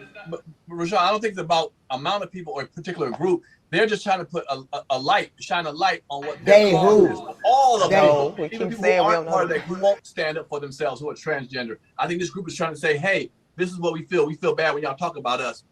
We're all transgender. So all transgender is saying with the people at Netflix that have a job and whatever they pay at Netflix, they agreeing with those people at Netflix. That's what we to understand. Now, I do want to ask you a question because there's so many similarities, and as I kind of mentioned earlier, between controversy that we're seeing Dave Chappelle receive and backlash, and also Richard Pryor, specifically in 1977. So, from my understanding, and please correct me wherever I am wrong, but in 1977, Richard Pryor was invited to a human rights benefit, which turned out to be a gay rights benefit. Not to his knowing, he didn't know until he got there. It's called a trick, or they call it a prank today. Yes, sir. Trick, man. So, and from my understanding, he right, and see, isn't that called the old bait and switch right there? If you were so, see, that's the thing I don't get about some of these groups. If you're so proud of what you're doing, if you're so stand up about your cause, and back in 1977, why would you feel the need to tell Richard Pryor and his crew that this is about human rights, not about gay rights? Because there is a difference. Well. See, we can thank people like Bayard Rustin for that, man. Bayard Rustin was the one that developed that entire ethos around this is about human rights because he was a fucking shameless Peter Puffer. Right. And mind you, we love our heroes. Don't get me wrong. Bayard Rustin is still our brother, but Bayard Rustin has been gone without criticism for creating the ethos around this whole thing for his very peculiar perversion that has interrupted everything that his generation was trying to build for the betterment and advancement of race. You're putting sexuality. You create the ethos that literally prioritizes sexuality before race. That's why you have so-called black LGBTQ. They identify more with with LGBTQ than actual black. But it never saved them from the black part. Right. That's my problem. How do you put your sexuality before who you are? That's the problem that I'm having with the alphabet community. It's always about, well, it's you guys are making fun of me because of who I love. No, we are not. If we're making fun of you, it's probably because it's a funny joke. Not making fun of you, who you sleep with or who you love or who you hold them walking down the street holding a hand with. Might be peculiar to some of us when we see it. What makes another man want to love another man, but don't you find it interesting whenever Black Americans, Latino Americans, any non-white identifying Americans point out institutional abuses or cases of racism, they're instantly pointed back into the corner. Stop. Either playing the race card or stop playing the victim card. Right. That's what they tell us. Stop playing the race card. Stop playing the victim. You guys are you grab yourself by the bootstraps. How is that a comparison? How is it a comparison? I remember when I lived in San Francisco, and it was on the BART system, and they were about to kick off the gay pride parade. And I remember hearing some of the folks on there going back and forth about the celebration itself. And then one of the men on there, and a few of the others, were trying to compare civil rights as into gay rights.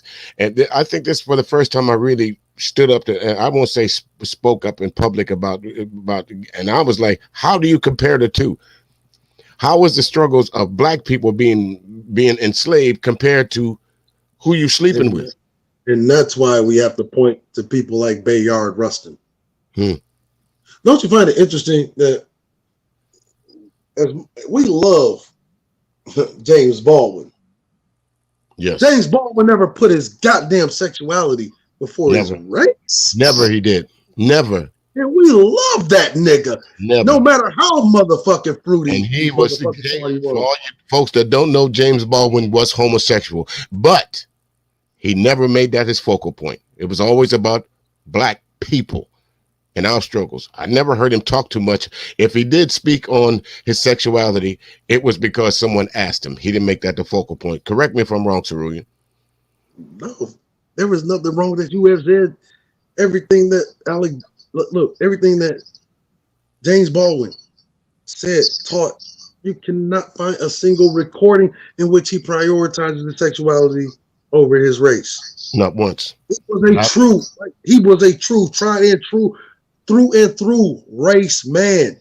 You can see this supporting brothers like Stokely Carmichael, who don't agree with the lifestyle but understand the policies and the agendas and the initiatives that they're pushing forward for the sanctity and the progress of black people. So forward thinking.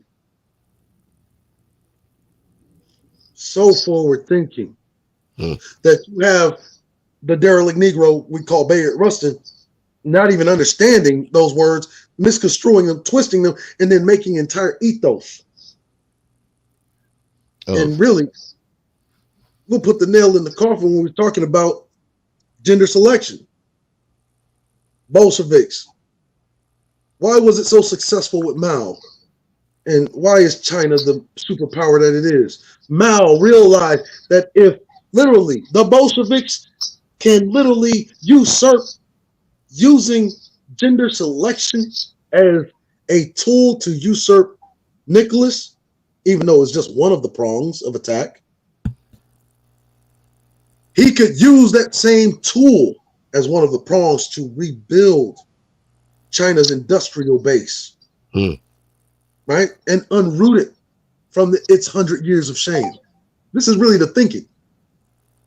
Radical feminists. Radical feminists want to protest the war. They're tired. The women, the nurturing spirit of the earth, the nurturing mother, is tired. This country has been in war since it's been a country. When will we have a period of peace? We must end the draft. Why do we have the draft? You're losing your sons. You're losing your fathers. This is why your homes are depleted of its chief primary resource in order to keep it stable. The goddamn man. Man, M-A-N, 3 letters. It's not hard. It's not hard. It really isn't. I said, folks, I'm not one of these, as they say, Harvard educated kind of folks. But some things are just common sense. Look, Elder Music, I'm a 2-time dropout from upper academia, and I'll tell you that there's niggas in upper academia that they double down on this bullshit. Right. Don't know the ass from a hole in the wall. But see, that's why when I hear our young people like Cynthia G's saying these things and not understanding where it really comes from, I don't really blame them. I blame academia. This is academia's fault. Like when you really look at it, because they could never sell women on aborting their sons, because women literally understood, academia then, when it was something, understood that if we abort our sons, the girls of the future will have no protection and will fall under will be invaded by another invading force who's not playing by those rules. Or we'll fall under another group. We won't be able to maintain the quote unquote racial or social dominance hierarchy. That's why if you really read Tommy Curry's The Man Not, he's telling you that the white women are the mothers of white supremacy, and why they have a pathological fear and deep-seated jealousy of black women, because they're looking constantly at a superior specimen that is their competition, that they absolutely must keep in a state of degradation or destitution.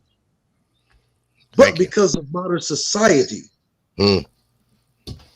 of which black people, and specifically women, you can thank black women, because if it wasn't for those black moderate-leaning feminists, don't you know, half of our ass would have fucking starved to death, and our population would be about 6%.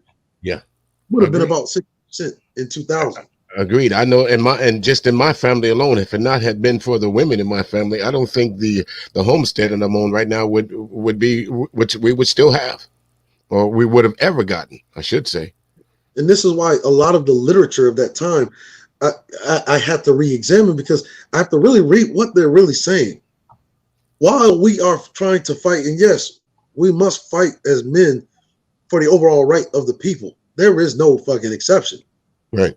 Agreed. But there were things that were happening that were going missed, in which there were the needs of our women that were being ignored, which is what was causing the disruption that uprooted it. Which is why when black women, when they did decide, look, hey, maybe we should give this feminism thing a try. Give it a shot. Do you think that's why some black women feel that they're the lack of protection from black men, based on what we've talked about so far? Would that be one of the symptoms of why they feel that way? Now, we'll get to that, because this is exactly what we're talking about. Margaret Sanger goes from being a radical World War II protesting feminist, red stocking, to thinking that the shit is a sham, can't make any progress, we have to make progress another way. And how do they make progress another way? By leaning in with the patriarchy. This is when they get them back under control, right? Constructs this idea of Planned Parenthood. Now, the abortion targeted at black people, women, right? Specifically women, right? So who do they get to sell the idea to the black community that this is a good idea, which is an interesting thing. They get none other than that, that light, bright, damn near white, good speaking Obama before Obama, coon ass Negro named W.E.B. Du Bois, along with the greatest black church leaders. This is all before the Southern Leadership Conference. Right. To sell this idea to each other, it's a good idea. Y'all have too many children, and for his children. This is these ideas that we keep hearing recirculating even today on the tube about how they keep having these children. They keep having out of wedlock. Right. If this black girl is having all these children, she must be just trying to collect a welfare check. She got to be doing something. That whole narrative comes out of the new radicals movement. They realize, okay, they used to lump all of the abortion data from the Latinos before they separated the data from, say, non-Latino whites and the Latino whites. Mm-hmm. And if you were basically non-Latino whites, right, they were part of the whites. And just the Latinos, everybody else was a part of the blacks. That's why we thought that when it came to blacks, that we were just the worst at everything, because the black community, look at the black community, look at all the abortions they're getting. Right. They're getting just as much as us, but look how small the population is, yada, yada, yada, because they were mixing in the data to skew the data. That's why 2016, when they separated the data, and still there's 16 states that don't even take abortion data. Which is why the whole abortion thing was a fallacy when it came to black women anyway. When you understand it, you see why it's white men on the forefront of trying to end abortion, not black men. Why? Because we're not really losing motherfuckers like that, but they are, and that's what they're scared of. Right. They could not get everybody on board with the abortion in the manner. Their goal, there's paperwork. They'll show you. We're far under what they were scheduled to abort. They wanted 500 million abortions. Right? That didn't work. That's why they say, okay, 1974, DSM, version 2. Say, hey, look, we're going to start promoting this as a lifestyle. Matter of fact, the only basis they really use to say that LGBT and all this other shit is a healthy lifestyle is based on the first goddamn magazine that was released in the spring of 1972. An interview with Letty Pogrebin, a bitch that ain't even got a goddamn degree in no kind of psychology, psychiatry. This is a child fiction literature writer. Fiction, not nonfiction, fiction. Right? like literally fiction writer for children. Right. This is the whole basically a storyteller. Like literally 2 years. There is no whatsoever human trials. There is no peer review research that goes on for 2 years, and you implement that shit into the overall American ethos, especially medicine. How does this happen? Oh, that's right. Head of the APA deems it so.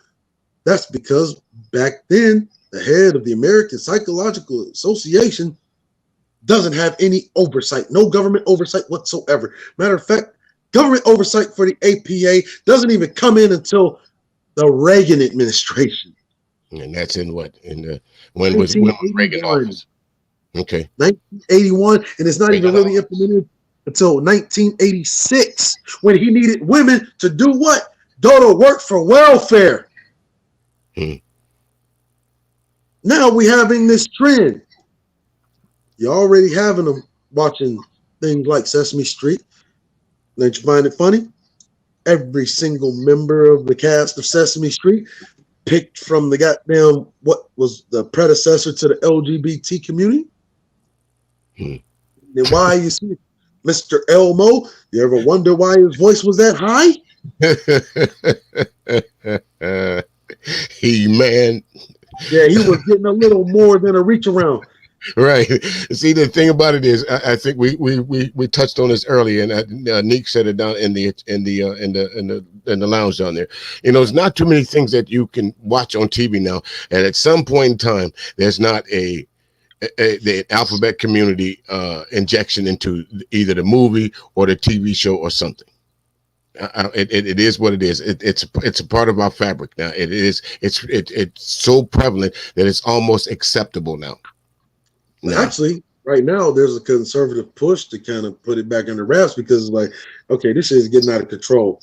That's why you see like that precedent that Netflix set, that we should be looking at that as a watershed moment. Exactly. Because usually and it was a nigga that made it. Right. And the executives usually side with who? The customer, because most of the times they say the customer is always right. And in this case, the customer is a small fraction of people that don't like what someone said. And that is, I ain't gonna be honest, but the board of Netflix, like, we pay good money for this nigga. I don't know what the fuck y'all talking about. What the hell you talking about? Shit, he ain't said nothing ain't nobody else said before. What the fuck y'all mad about? Okay, y'all go out and walk out, but that's not gonna change it. We're not taking it off the shelf. You know how much money we got off these last two specials from this dude? Hey, everybody tell the motherfuckers in the office like it's the same dude that walked away from $50 million. Hey, that's why I respect it, and that's why Chappelle literally look. You look at every comedian that we grew up loving. Why is it every single comedian, all the real ones anyway, come out to this brother's defense? All the motherfucking LGBT that was the real niggas that said, I ain't gonna put my motherfucking sexuality before my race. I don't give a fuck if I do take a dick in the ass. Some of them are doing it right now, aren't they? My motherfucking nigga, because that shit needed to be said. Until that money stopped coming. Wait a minute. But one person I would like to hear or come out about this, and again, am I a Cat Williams fan? Yeah, yes and no. But I would like to hear his take on it. I really would. What he would think, what he thinks about what's going on with Chappelle right now, and I'm wondering if Cat Williams was to say the same type joke, would we be as quick to cancel Cat Williams as we would Dave Chappelle? No, we all no. See, that's the thing, Elder. They already did. It's pimping. When he put the business out there about Mr. Opie, they already canceled. See, you know what? You know what be killing me about these niggas in this false bullshit about cancel culture? They've been canceling niggas since. For years. They've been canceling niggas since Reconstruction. Yeah, for years. Absolutely. We talk about canceling niggas. What do you think the war on labor? What do you think unionizing is? That's cancel culture. They understood during Reconstruction that blacks have a monopoly on in agricultural labor. Yes. Oh, how do they get around? How do they get around it? Oh, they create this new thing called unions. You know, one of the things that the Italians and the Irish, you know, that we think is so much better than us, they go to war with each other. Huh? Because we thought that, you know, because we got Negroes still running around here with these tropes where we think that everybody else is so much better than us.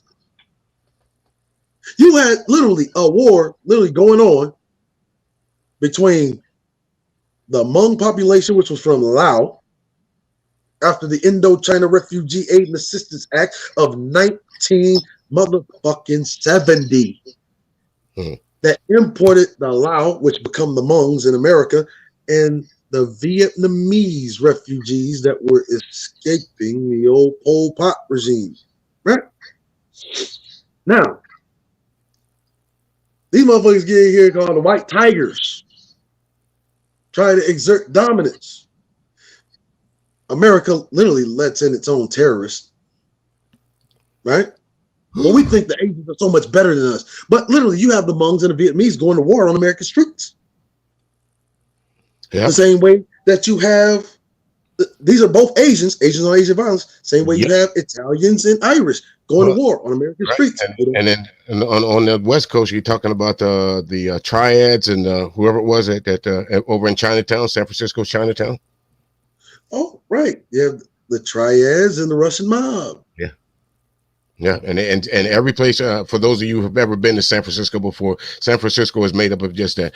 Over here, you have the black population. Over here, you have what they call Russian Hill. Over here is what you have Chinatown. Over here is what you have Koreatown. Is what it is. That actually all coincides with the shit that we even talking about here with all these fucking policies. Why? They want new babies. They just don't want them from our black ass. But see, this is what while these Negroes running around here talking about all these single mothers, nigga. Look, anybody that remembers me and look how I used to talk, I'm the nigga that is tough. But my advice to the black woman: you better weigh this motherfucker down with all the goddamn babies you can. And take all the motherfucking welfare you can and break this bitch back like the cash cow it is. Okay, because listen, don't think white folks is not out there collecting these checks, because they are. Don't think that by no stretch of imagination. I'm like you, Neek. I'm reading the chat room here, so I'm going to go ahead and speak on this. I'm like you. My mother was like you. My mother had 10 children. And at one point in time, during the life that I've known of my mother, rest in peace, that she ever went and said I needed welfare or food stamps. And I always question myself sometimes, why not? It's if it's the difference between feeding your 10 hungry children and your pride, which one is a more applicable thing to do? And in this case, for my mother, it's like, okay, I don't need it. Now, Pete, motherfucker call you all the type of nigga. He says this in the special, the closer. All the kind of niggas in the world, right? All kind of niggas in the world. You yell racism and say, stop playing the race card, stop being a victim. Right. Right? Okay. Motherfucker wagging his dick in front of goddamn children under the auspices that he a goddamn female. Normally, they have to register as a goddamn Schedule 1 sex offender and a child predator. Put under special watch. No, you're homophobic. I was about to say it. You beat me to it. You're homophobic. Something wrong with you. Yeah. So what he's saying is absolutely true. But the crazy thing is, isn't it funny? Cat Williams got persecuted at the stake. Yeah, he did. What they did to the baby was light compared to what they did to Cat. Yeah. Very light compared to. I mean, there was no place that Cat Williams went to that anything that he did wasn't scrutinized. Even so much so that when he went into the hood and got into this little scrap with, I guess, with some, even that was mainstream news. Even that. So yeah, they put him on Front Street and they stripped him down. One thing I will say about Cat Williams, and I don't know if you folks have seen this when he was on V103, that morning show over there, and he was against Wanda talking to one of the co-hosts there, and he was telling Wanda some of the things about his career that I wasn't aware of. And that's why I'm so wondering what his stance is on it now, because he doesn't, whereas Dave Chappelle is the difference, because he heard Dave Chappelle say himself, Netflix made plenty of money off me, but in this case, Cat Williams owns all these things from Netflix. Netflix can't go out and resell his stuff. And you know what? And it's about time a kibosh be put on that shit. Because if I own Netflix, hold up, you violate company policy by disclosing confidential information that is protected by NDA and the Privacy Act of 1974. Yes. Matter of fact, if I was Netflix, I'll take all that LGBT shit off the goddamn. Did you see when I don't know what employees, and don't tell me they can't find out, but they put out Dave Chappelle's personal information. What the fuck do you do that at and get away with it? Which lets you know, these are motherfucking homosexuals sitting on the damn on the board. On the board. And I know again, I'll go back to San Francisco when I worked at the San Francisco Hilton and Towers. There was not a department head that I know that I worked around or worked for that wasn't gay. See, that's why I think we should take it back. I think American policy on LGBTQ. I think we should use the fucking old school military law as LGBTQ. Don't ask, don't motherfucking tell. Right, don't tell. Right. See, because that clears up everything. See, because it take it back to us. We know we black. Right. This black shit ain't just some fucking freaky dicky bullshit that we do in the bedroom. Right. This is something we wear. This is our uniform. We wear this. This is right. We can't take this off. When we come into your office for that interview, we can't take our blackness off. But you don't have to go in the office and mentioning your sexuality. But now, you could take that strap on and them goddamn nipple rings off. Okay. And look just as normal as the next person. You could take that motherfucking ass plug out of your goddamn ass. As a matter of fact, you can take that grown ass man that is mounted on your backside out from under you. Let's finish this clip here, Saru. I want to move on to the next one here. Here we go. Booed off stage because some of the jokes that he did make. Now, the backstory is when he got there, he took issue to some of the things he was saying, specifically about how gay people were treating the black workers as well as the black artists that were there. And I want to read a quote, and then I want to pass this to you. So according to The Guardian, this is the moment when they started to boo Richard Pryor off stage. The quote says that Richard Pryor said was, "I hope the police catch you MFers and shoot your A accidentally, because you MFers aren't helping niggas at all." Mm-hmm. So that was the moment, according to The Guardian. So what was wrong about that statement right there? I just want to get to that part right there, because it actual and factual, even in the 70s, that's actual and factual. You will see nowadays that you're quick to drop your gayness, but you'll pick up your whiteness when it comes to calling the police on a black person. You'll drop that in a minute, but you won't drop your whiteness. Once again, there's your evidence that being a motherfucking LGBTQLNOP ain't never been disenfranchised in this country to the point where you know for a fact that just because of your whiteness, not because of your fucking homosexualness, that your very call to the police can get a Negro killed. See, now we just got all the cameras. Now it's just getting televised. It's publicized, right? It's publicized now. Whoever said that the revolution wouldn't be televised was a motherfucking lie, because we seen it. Right. And I think that was in what was that in the? I'm trying to think of the movie. What was it? Dead Presidents. Presidents. It's the revolution. The revolution will be televised. I'll be damned if it's not, folks. The invent of cell phones, cameras. I mean, every major city. There's no place you can really go in any major city right now, and someone can't tell that you've been there. You're gonna run past the camera sooner or later. Sooner or later, a traffic camera, a store camera, outside the store camera, inside the store. Do you know that 95% of the convenience stores that you walk into, as soon as you walk across the threshold of that convenience store, your picture has been taken? Don't believe me? Go look for yourself. Walk into the next 7-Eleven and don't think your picture hadn't been snapped. Just that quick, blink of an eye. That's why it leads into the same thing. Like, that's why they always abandon it at some eventual time. The whole gender selection and this. See, they mix it up. They couldn't make the gender selection thing really stick here. It wasn't really popular as it was in China and Russia, which is more authoritarian, right? Because here in the West, we have like congressional meetings, we have these senatorial fights over it, where it takes these long legislative processes in order for something to be legal, right? Which is why we can see evidence of this shit in the 1970s in a Richard Pryor stand-up when he's calling the shit out, right? And then we see 30-something odd years later, you're still talking about it. You're talking about the same shit, and you can't tell whether you're talking about 1970 something or you're talking about 2000 something. Or last week.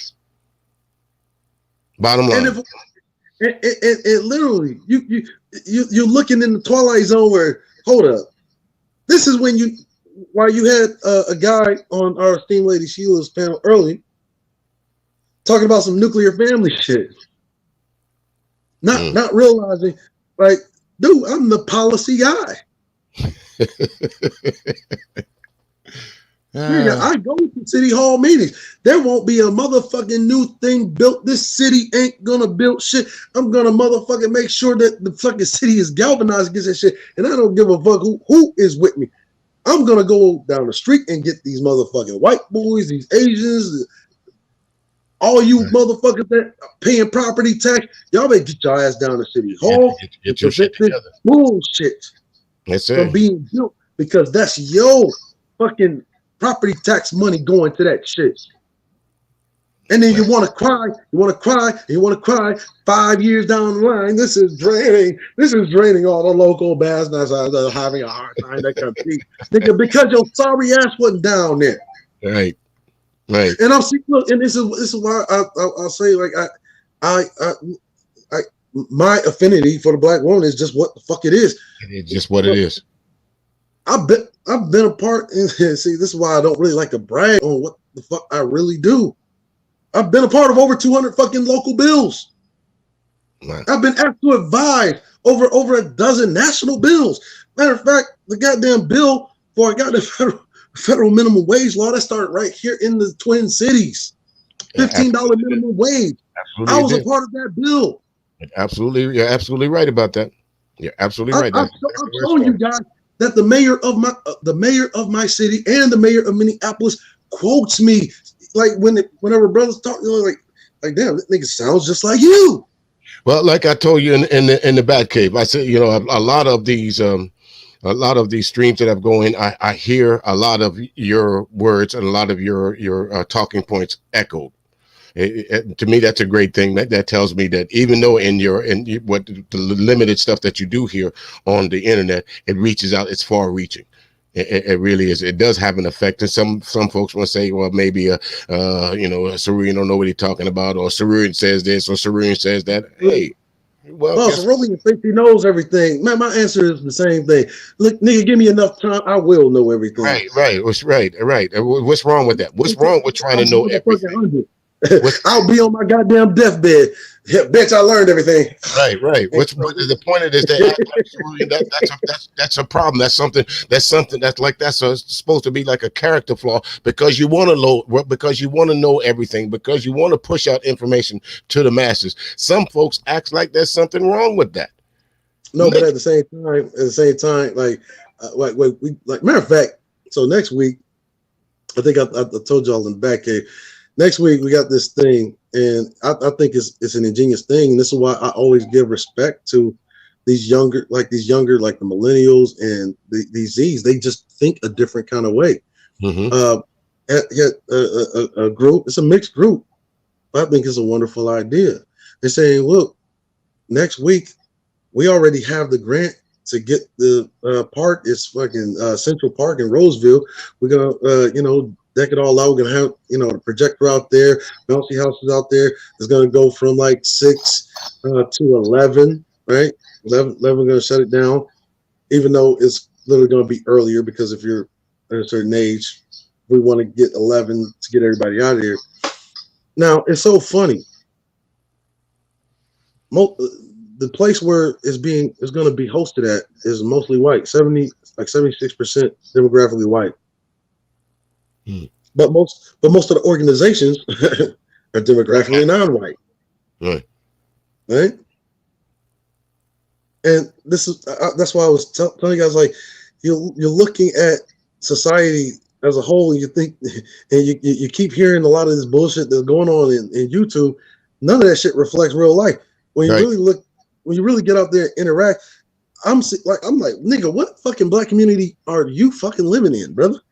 There's a whole different world out there in the Cerulean. And like there was one podcast out there, one caster that showed that it said, you got to get outside. You got to go outside, folks. And so basically, as a matter of fact, it's a sister, right? It's one of our sister organizations, and she's a Delta, and she's one of them. She's one of she don't get you wrong. I love the sister to death, but we always be going to head. I try to stay literally out of her way, but at the same time, she's one to tell like, look, whenever you're ready and your organization is ready to do what they got to do, look, the money is gonna be there. I'm a motherfucking move hella high water for you to get the money. Yeah, I was listening to you guys earlier on Sheila's panel earlier, and the ladies on there, and of course yourself and a few of the other that were speaking on there. Everybody was on point. Everybody knows it seems like we all in this same idea of, okay, what do? We got to have a plan. Got to have money. We got money. Let's put some plans in action. And those are the kind of dreams that how me and the Delta chick, how we even butt heads. We had a community organization meeting, right? It's so funny because the way I talk, people assume that I'm just like coming at them, and I'm always talking the same way. I'm a very humble guy. I don't like to brag about what I do. I don't like to brag about what I own. Most of the fucking cars that I fucking buy are cars that I gotta fix myself. It is literally how my credit and my property and equity always stays either in the green or in the blue or white. Right. Okay. Right. And it's so crazy everything that I do. And niggas asking me about, are you married? Like, nigga, yeah, I'm married. Niggas get this fucking fucked up idea, this whole Disney thing about what marriage is, not understanding that it's work. It is work. And the shit ain't easy. Right. And I can tell you folks, just from my own experience, I was married for quite some time. Then I realized the work that I put in, or she realized the work that we put in, we were going in two different directions. We don't hate each other, but we understood the union of us as being married. We didn't put the work in. We didn't put the right work in. We put work in, but we didn't do it right. And that's why I used to make those jokes to Beck, like, you know what I think marriage is. But see, that's just me. And y'all think I'm being a dick, right? Like, marriage ain't nothing but finding a person that you don't mind getting on your fucking nerves for the rest of your goddamn nerves. Right, exactly it. Because it's but at the same time, it's kind of true. You know? It is. Because think about it. Not every day you feel like getting up and want to talk to folks, but once you're married, there's no way you're sleeping in the same bed in the morning. Okay. God damn it. Some days you're just like going home and knowing nobody's in the house. But when you're married, that just don't happen. Me, do I miss being married from time to time? Yeah, yes and no. But for the most part, no, I don't miss it because I'm that guy that you just were saying. I don't like. It's just not me. No. But see, I literally like because I still get involved with like the groups are still, self therapy with brothers in the military. Matter of fact, me and Dre, you hear me and Dre, man, we always having a therapeutic session where they can like examining like the fucked up shit with us, like damn, like uncover shit in there. Ruby trying to put niggas in the Kobayashi Maru, like literally making us examine shit about ourselves. She will put us in the chokehold back there. that's why we love her, and that's why people don't understand when they see us on these different panels. They sit there like why, and what they really want to ask, Elder, is why do we have the presence that we have? Hey, why do you guys get along with these women so well? Why don't y'all call them scrags and hoes and bitches? Why did they come onto these panels and they speak to you guys with respect and reverence? And I mean, I'm not saying in a submissive kind of way, but it's like, hey, the brother speaking, or Saruin's on this panel, or Music's on this panel, or Dre's on this panel, or even so much so. And I think Shar can attest to this. I was talking about Sir O last night. I think he fits in well with what we're trying to do around here. The brother has a nice speaking voice. His commentary is like it's thought out before he says it. Whereas in some of these groups that you're going, they just spit it out at you. You figure it out. I'm just trying to show myself being smart. There's a big difference. It's easy to point out certain brothers, right? Yeah. That will have a certain kind of dynamic, and there's certain type of upbringing. Like you don't have to sit there and yell a woman down. Right. One, look, if you've been married, you ain't look. You ain't trying to yell a woman now that you ain't No sleeping with matter. no woman. So sooner or later you learn from experience. Me, I learn from Hey, that experience. ain't That's trying to that's be why out I don't, I don't argue with women anymore because I'm sorry, but you can't win. They are Hey, right. sharp, Like so, sharp like shit. that shit is like what Blade said. Why you keep trying to ice skate uphill? Right. Why? You can't win. Women That's fight with their voice. that mouth. We That fight right. with our brawn. Right. Braun usually don't win because, like I said, sometimes I would much rather somebody slap the holy shit out of me than to say something to me that's going to hang around with me for years. That's Damn, right. she actually said that about she said that about me in 1988, and here's 2021. I'm still thinking about it. Damn, I wish she'd have slapped me And instead. that's why I'm I'm still learning. Like just a little over 7 years. I've been married. Like it to me, shit. That shit to me, 7 years. This is like look That's forever. that ain't, Nigga. that may be Like, forever, but hey, that ain't. hey, I heard our cook on our lady Sheila's panel. Our cook say he was married for damn near 30 years. I was like, oh my god. Yeah. But at Listen. the same time, right? At the same time, it's like it make you feel proud. Cause Yeah. I'm like, damn, I grew up. My grandfather, my grandmother, right, was married like 70 some years. Yeah. All the elders in my family, they didn't. I would have to say it took my generation to find out what divorce was. My uncles and my aunts, none of them divorced. They buried each other. Unfortunately, in some parts of the family, my uncle passed on before my aunt did, or in other parts of the family, my aunt passed on before my uncles did, or vice versa, my grandparents or whatever. But they didn't divorce. They, as they say, till death do us part. They meant that. As a matter of fact, like even my mom, and my dad, like I never got to really meet my mom or get to know who she was, but I did know that my brother, who knew my mom very well, turned out to be ain't shit, and he had both of them niggas, Okay, so right? there goes that there goes that old adage that the two parent family sometimes no matter how you raise your kid, no matter what environment you put them in, sometimes they're just gonna turn out to be who they are, and sometimes some of them just ain't shit. No disrespect to your brother, but I have some ain't shitness in my family too, and I think you guys Disrespect. We have to give look, elder. My brother ain't shit. Okay, need to apologize. No disrespect. No, all disrespect too. Don't you know? Look, hey, Dre was. I just threw my brother over the balcony. That nigga was too loud in this bitch. Right? Dre was like, hey man, sometimes you gotta do it. Dre, Exactly it. Sometimes you got to do what it is what we got to do. But Sarun, let's move on to a next topic here. And I don't know if you've been watching the news with the Ahmaud Arbery trial. The jury selection was this week. Why it took so many days for them to select the jury, I don't know. But I don't know how many. Easy. So that old district attorney had to recuse herself because she was, like literally, it was going to be prosecutorial malfeasance. And if they did the injunction on her prosecutorial record, they'd have to release all the motherfuckers that they found similar incidents that was similar to the case in which Arbery murder, right?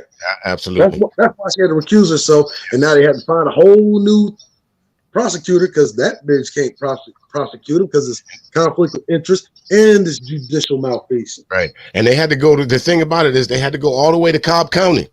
Now, if you know anything about Georgia as I do, South Georgia's here. You have what they call the town that Ahmaud Arbery was from. You had to go through Macon. You had to go through all these different towns to get to Cobb County. So you mean to tell me there was no prosecutor, nobody that thought long before that this was made it to Cobb County, or the people started recusing themselves, that this could be handled locally? No, see, we talking about the old Confederate states. Yes. The good old boys network still runs the old Confederate states. Yes, it does. You got the dumb Negroes running around here claiming to be conservative. That's why I love that joke from the Ozarks, right? Like, what did Jesus tell to the redneck? He said, "Don't do nothing till I get back." And then you look at it's a funny joke in my head, but if you look at the condition of the old Confederacy, right, which is the conservative states, you see that the conservatives, who are leaders, the ideological thought leaders of their right their processes, their fucking ideas and thoughts that have literally infested the Republican Party.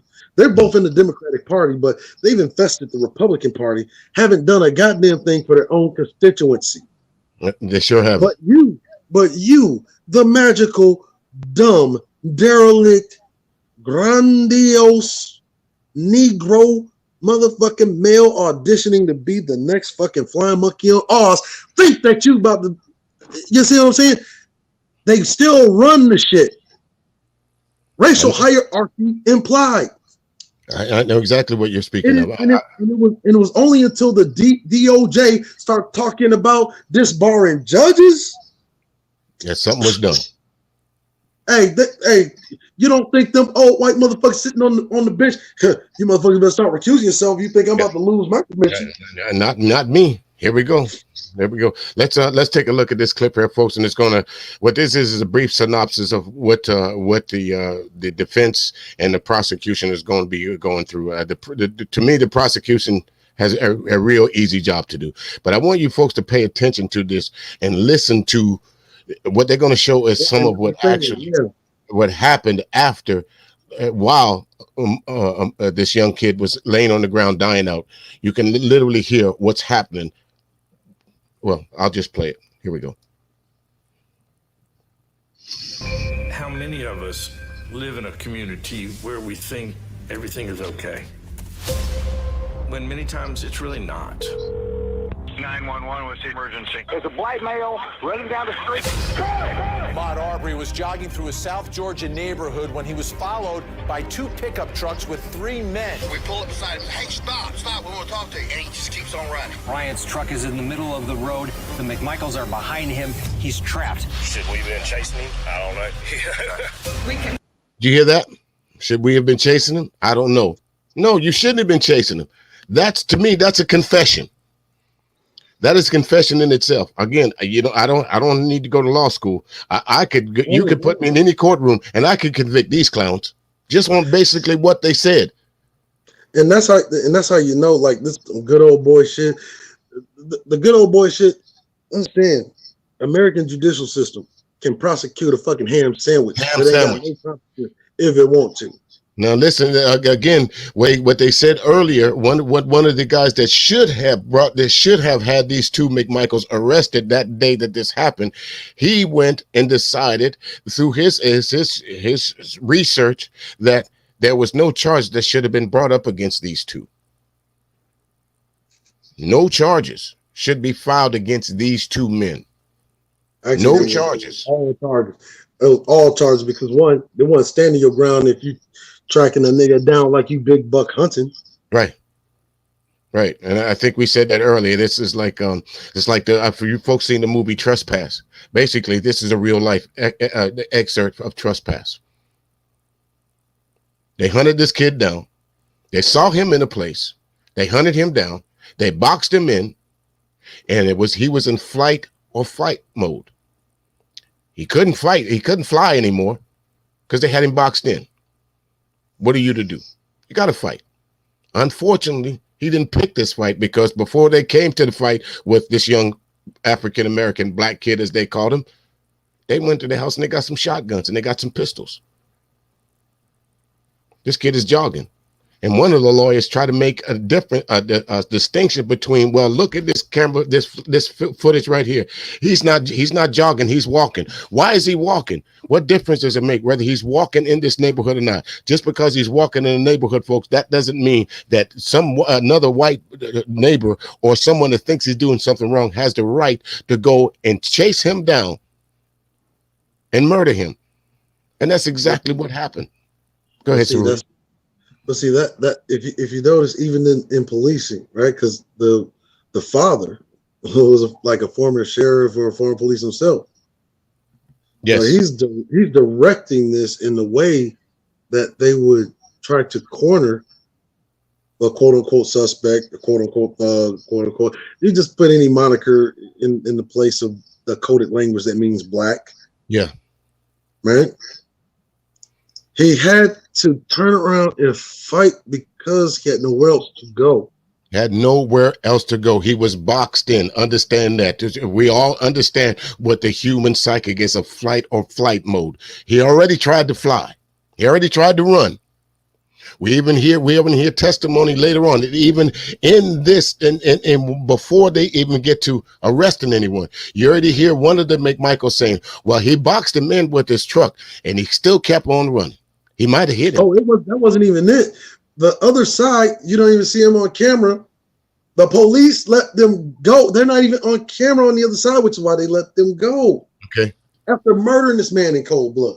Cold blood. And the thing about this, folks, the last thing that this kid could have possibly heard before he passed on was fucking nigger.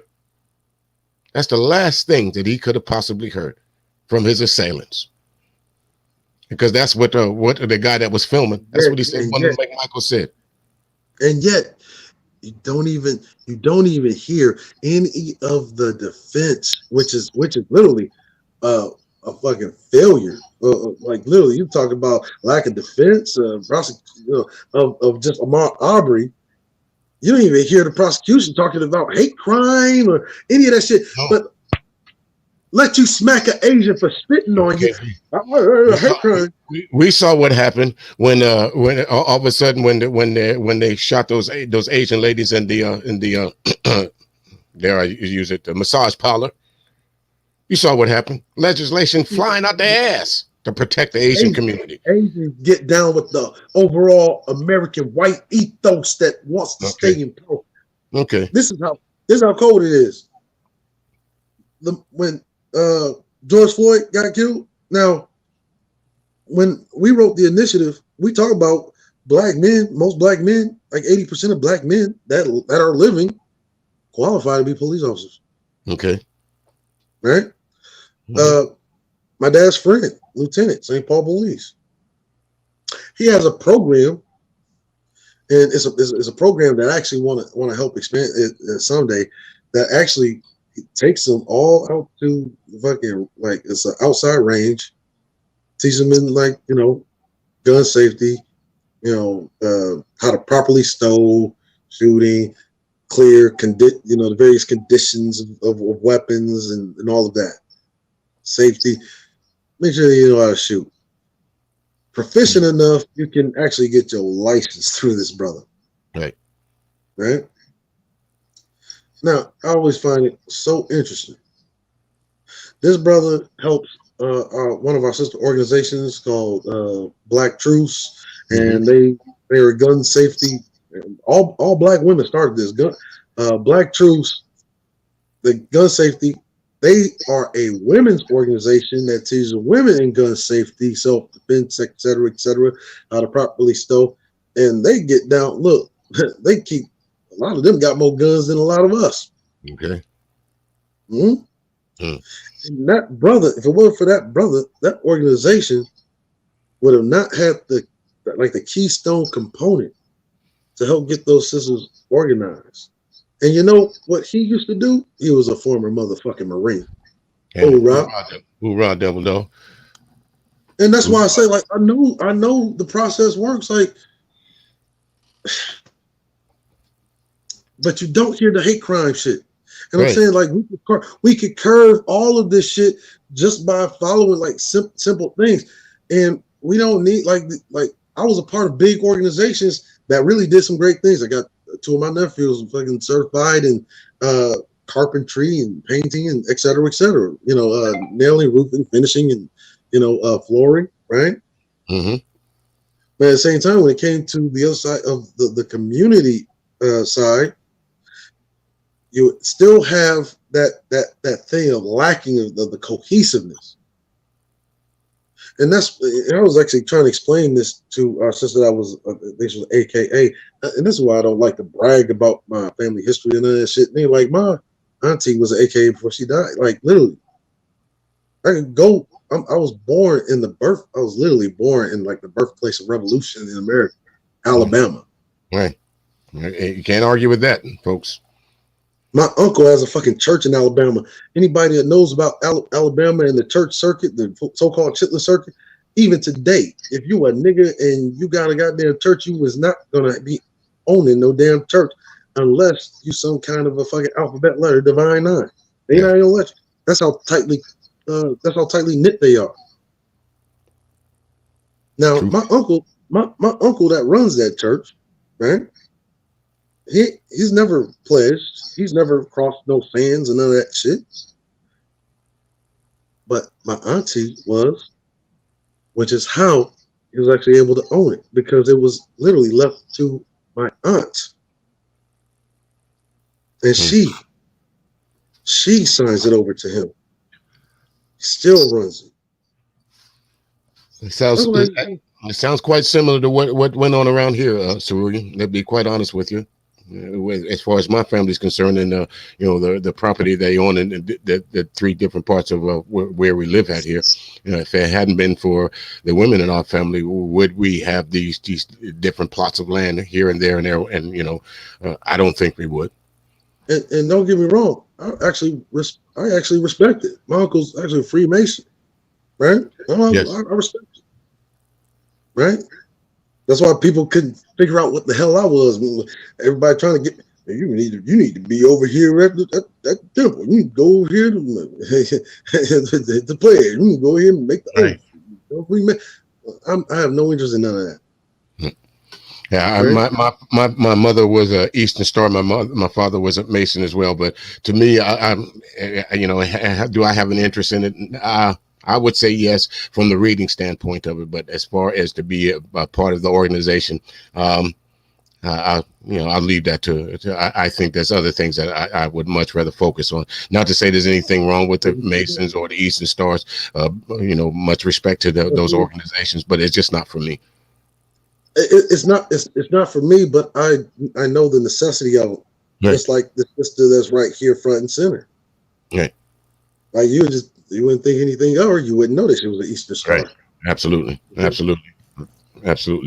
finish this clip here. But see, that's why we have like all of this fake gender shit. That's why we have to stop, because if it wasn't for all these people in place, a lot of our issues would never get heard. Right. Agreed. I would agree with that. Continue to move forward in this prosecution. Murder in the streets. He was just jogging. He was my baby. That was a heartbreaking moment in the courtroom. There's a deep culture of racism here. This is not some hate crime. The Justice Department announced federal hate crime charges. You heard that? This is not some hate crime. What? And just to think about this, folks, before this murder, there was no hate crime statutes in Georgia. Not one. Not one. Well, Georgia, because everybody thinks that Alabama or Mississippi is the birthplace of Jim Crow, but no, Georgia, actually the birthplace of Jim Crow. Okay, yeah, like I said earlier, Cerulean, those folks that still go to Stone Mountain and still be out there picnicking at Stone Mountain, do your history before you go again. Why do you think Stone Mountain is such an integral part of like the Southern history and heritage? Stone Mountain, Lookout Mountain. Wonder why.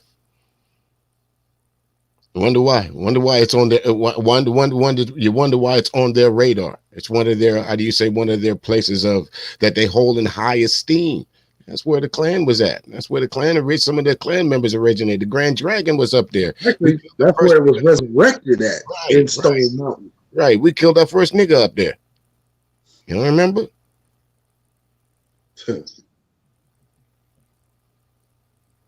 You have to look at some tough issues.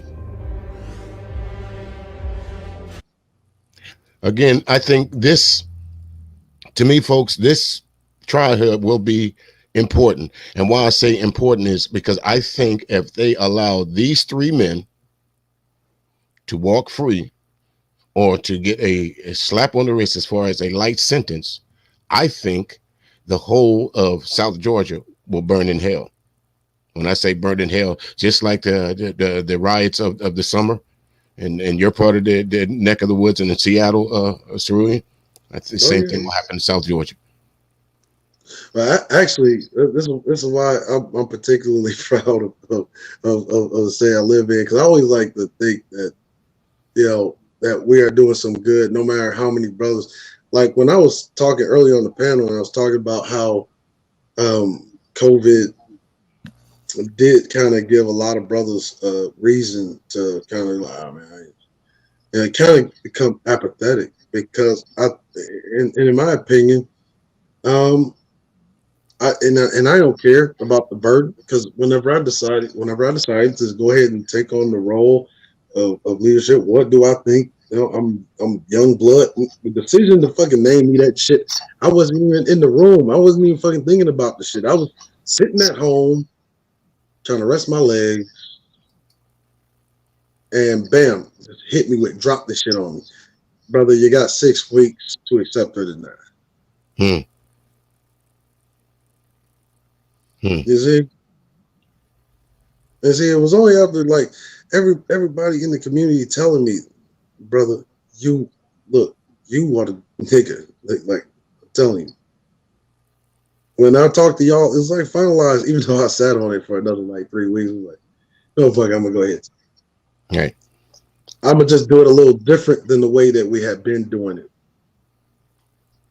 So what did I start doing? I started going to people that I know, people that own shit, people that are GMs of companies, even if they are like low-paying companies. Why people always ask, why do I work with a lot of fucking former felons? I'm gonna be real with you. A lot of actually the former felons, motherfucker, got a better understanding of reality than these so-called. Absolutely, they do. I mean, just because a fellow or a female, just because they went to jail or they did something wrong in that life, that's throwing the baby out. That's throwing the baby out with the bathwater. Doesn't make sense. Some people can change. There are people that's supposed to be in jail and that should be in jail. Yeah, but for those of us that have made that one mistake throughout our life and it's supposed to follow you for the rest of your life, no. You don't just because someone went to the store, stole something, that doesn't diminish their capacity to learn. Right, because they give us the blanket, right? While they only allow you to give whites, they only allow you to judge whites by their individual merit. Blacks got to get the blanket, and these niggas don't understand this. Right. Have you been convicted of a felony in the last 7 years? Well, if you line up 10 brothers in the room, chances are, 7 of them have?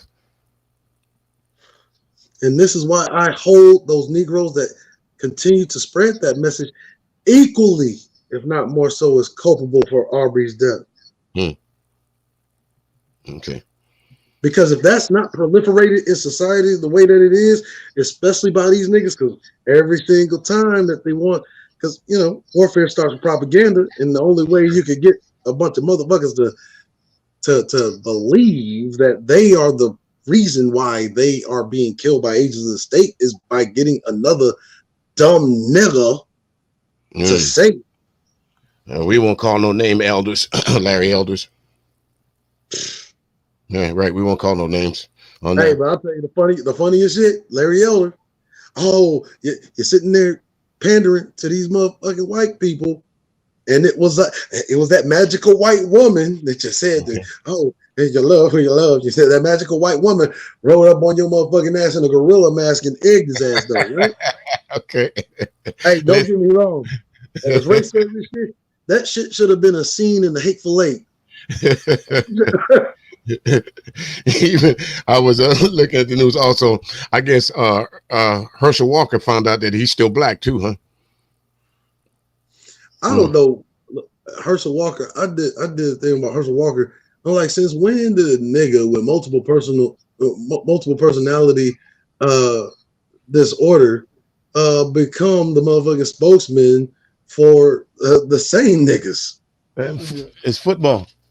Like what like which personality was it when you talk about, well, we don't need no reparations? Like, Nick, untax that fucking white liberal from the back of your motherfucking ass crack and motherfucking say what the fuck you really want to say, dog. Right. Exactly. Well, we're gonna leave from some. We're gonna stop with this ain't shitness and move on to some more ain't shitness. It's been all in the news this week, folks. Well, at least all in the YouTube black streets, to where the 61-year-old black man marries the 18-year-old female. Oh my goodness. Everybody in YouTube has something to say about this, so I figure I might as well throw my hat in the ring. And I'm going to go all the way back. I'm going to go a little farther than most people did. They just talked about the incident itself, where the mother and the daughter was on the YouTube. But I want to take it back to where the young child was 14 years old, and I'm going to get I think this is where this starts at. So let's look at this first. If you go way back to when she was 14 years old. This mother, I think we talked about this before, this mother decided that the best way to prevent her child from doing something was to punish her with a belt, butt-ass naked. Well, not damn near butt-ass naked, but bare-ass naked, because she had on a shirt, but the lower part of her was uncovered, and beat her at 14 on the internet. Look for yourself. Man. Let me pull this up here. And it kind of blocks it out, but you'll see exactly what I'm saying here, folks. The young lady's name is Deja. I think her married name now is Deja Holkerbrook. But before all of that happened, here it is. See for yourself. I think this is where this may not be where her trouble started, but I think this is where she just stopped giving a fuck about anything. If you could beat me on the internet, bare ass to naked, mom, you really don't give a damn about me. Y'all look for yourself. Look, niggas always used to ask me about, are there any, because Go ahead. Look, I remember niggas, and I remember the general, and this is why, even though me and the general, we butt heads on some ideological things. We want the same thing. I still like that exchange y'all had, right? Marine Gunny versus Marine Gunny versus the Army Master Sergeant, right? Boy, you barked him all the way down to the buck private. I was like, oh my God. That was a classic. But see, people never learn from that, right? Because they won't come to y'all brothers should be setting an example. Like, that's actually, they just gave you one. They gave you a great example, right? A great example. Because we always talk about the white man's military, nigga. This is how shit happens in the military for real, for real. Right. That's how it is. That's how it is. Minus the sometimes you gotta bark at each other. Right. Minus the blanket party later on, but yeah, that's just how it happens. Because me at the rank that I got out of if he would have been the same situation, it would have went down that same exact way, except for we would have been in front of each other. It would have went down the same exact way. You know what? Y'all probably would have had a push-up contest. Yeah, exactly. But it would have been chest to chest. Right. And then from looks and from when the general got on the screen, he looks like he would probably be a little bit taller than me. So I'm sure I would be looking up at him, but I would not back down from it. No. But anyway, let's get to this clip here. And here's what I think. This is what this gives credence to what some of those folks in the manosphere say. Yeah, but they would always ask me though, like because they love to blame the women. Are there any such thing as female derelicts? Yeah, and a lot of them, their crying actually panders to the female derelict. As a matter of fact, like this is an example of a female derelict. Yeah, here it is, right here, folks, front and center. Here is the example, prime example of a female derelict. This right here is insane. Watch this. Watch this, ladies and gents. Watch this.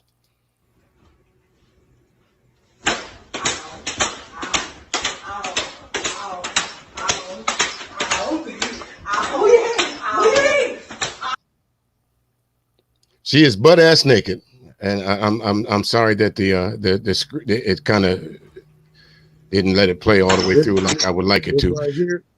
This right here, that nigga hood conservative. Nigga, this is one of your kids in 14 years, nigga. Right.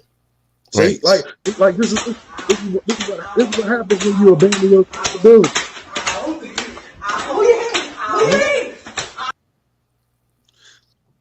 Cause see, I'm a guy who's raised by older Southern gentlemen.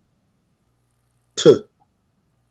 We saw this happen in the South. Her head was going through that stove. Yeah. There's no way in the world. I'm gonna tell you this right now. That There's no way in the world a black father gonna come in and see his daughter butt ass naked in what? Thank you. And that's exactly what I was going to say. There is no way. I have 4 sisters, and there's no way that my mother, first of all, she wouldn't have done that. Even at the internet, she would not have stripped my sisters down and humiliated them like that. And this would be this is what kills me, because that'll be the same bitch, right? That'll get her head run through the motherfucking stove. And that will be the nigga that's getting locked up for the domestics. While not taking into account, she is fucking literally pornographizing her own fucking child. Right, because under the false auspice of discipline, because it does. I hate to say it, but it doesn't sound like the child is. Does it really sound like it's hurting? And she's saying, "Ow, ow, ow, ow!" Like this has happened before. This is just par for the course. Okay, you're whooping me again. Big deal. I'm 14 now. I'm used to this. Ow, ow, ow, ow. Hey, look, Gerald. I mean, Steve Elder. This is why I be saying the stuff I be saying. Look, some of these bitches gotta go. Got to go. And that's one of them.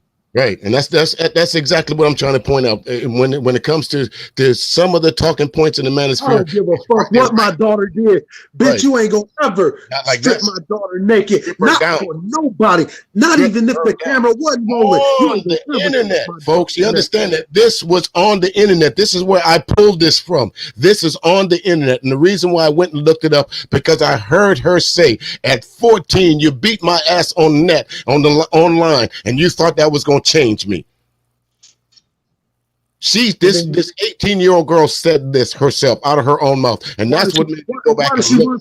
And why does she run to the arms of a 61-year-old freak? Okay, right. It's her fault because she's seeking the protection of the father that wasn't there. A 61-year-old nigga, a 61-year-old nigga, as he might be a motherfucking freaky dick perv, but he ain't letting her mama strip her down and beat her butt naked online either.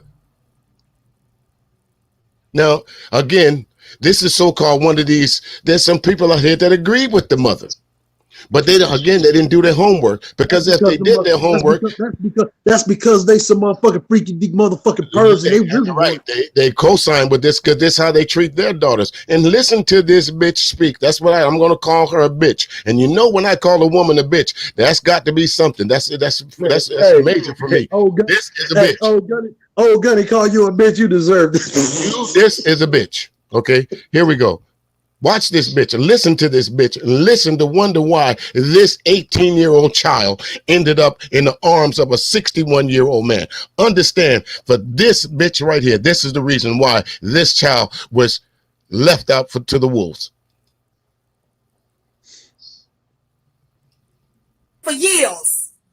And when I finally let him get some of it, he tried to play me, so we fell out. That's why when he put her ass out, right 3 weeks before they got married, she came in the house. I had a bathing suit and went to the truck, talked to the man in the back.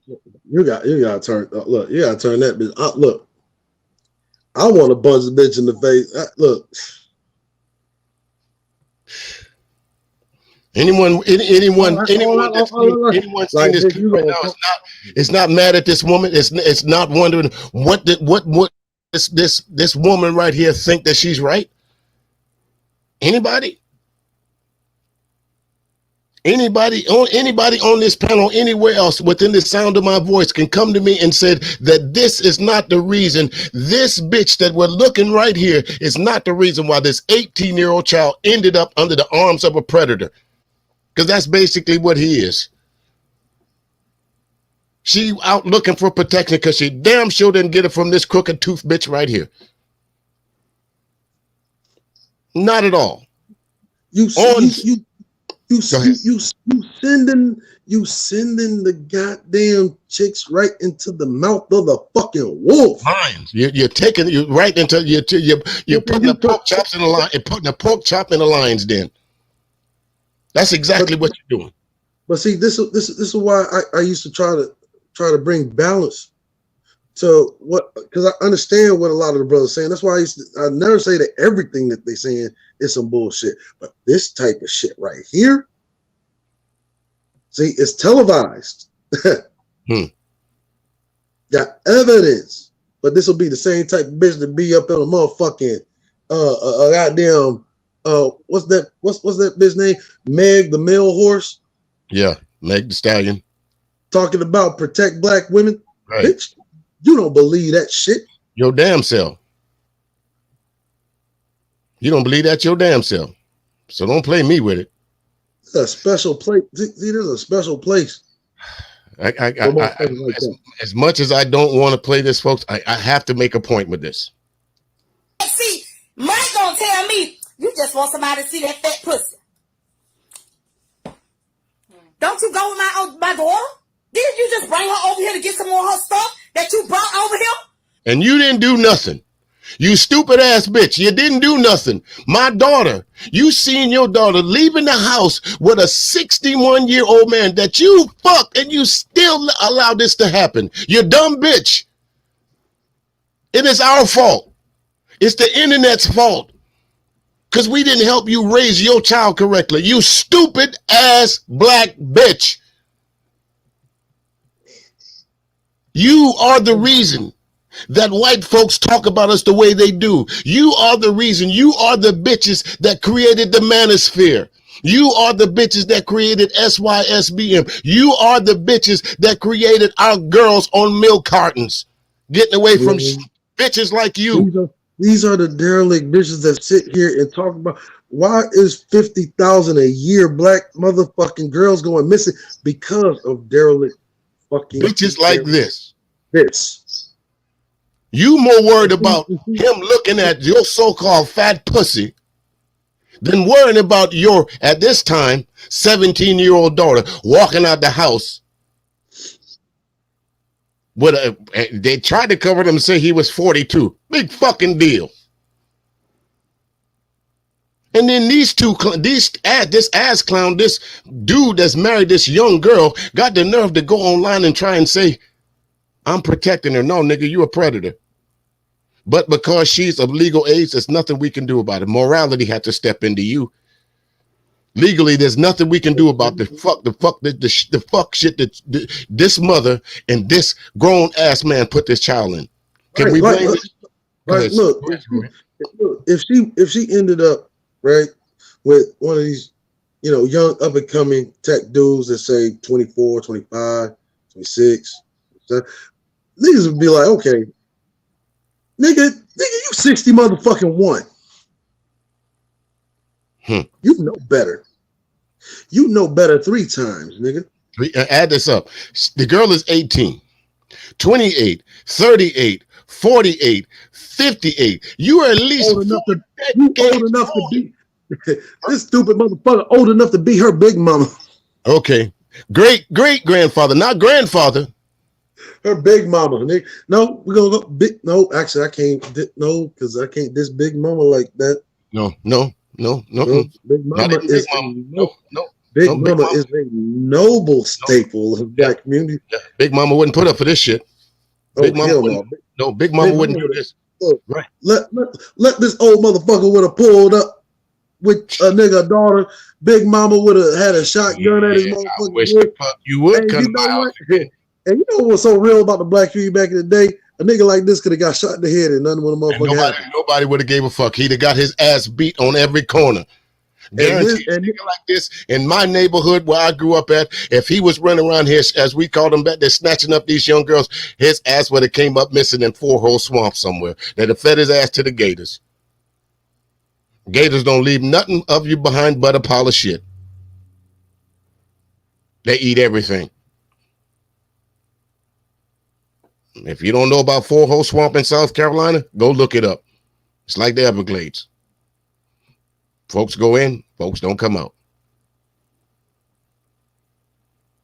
Guys like this, I have no sympathy for. Women like this, and I'm using this term loosely because I'm tired of using the word bitch right now. But women like this, I have no sympathy for. None at all.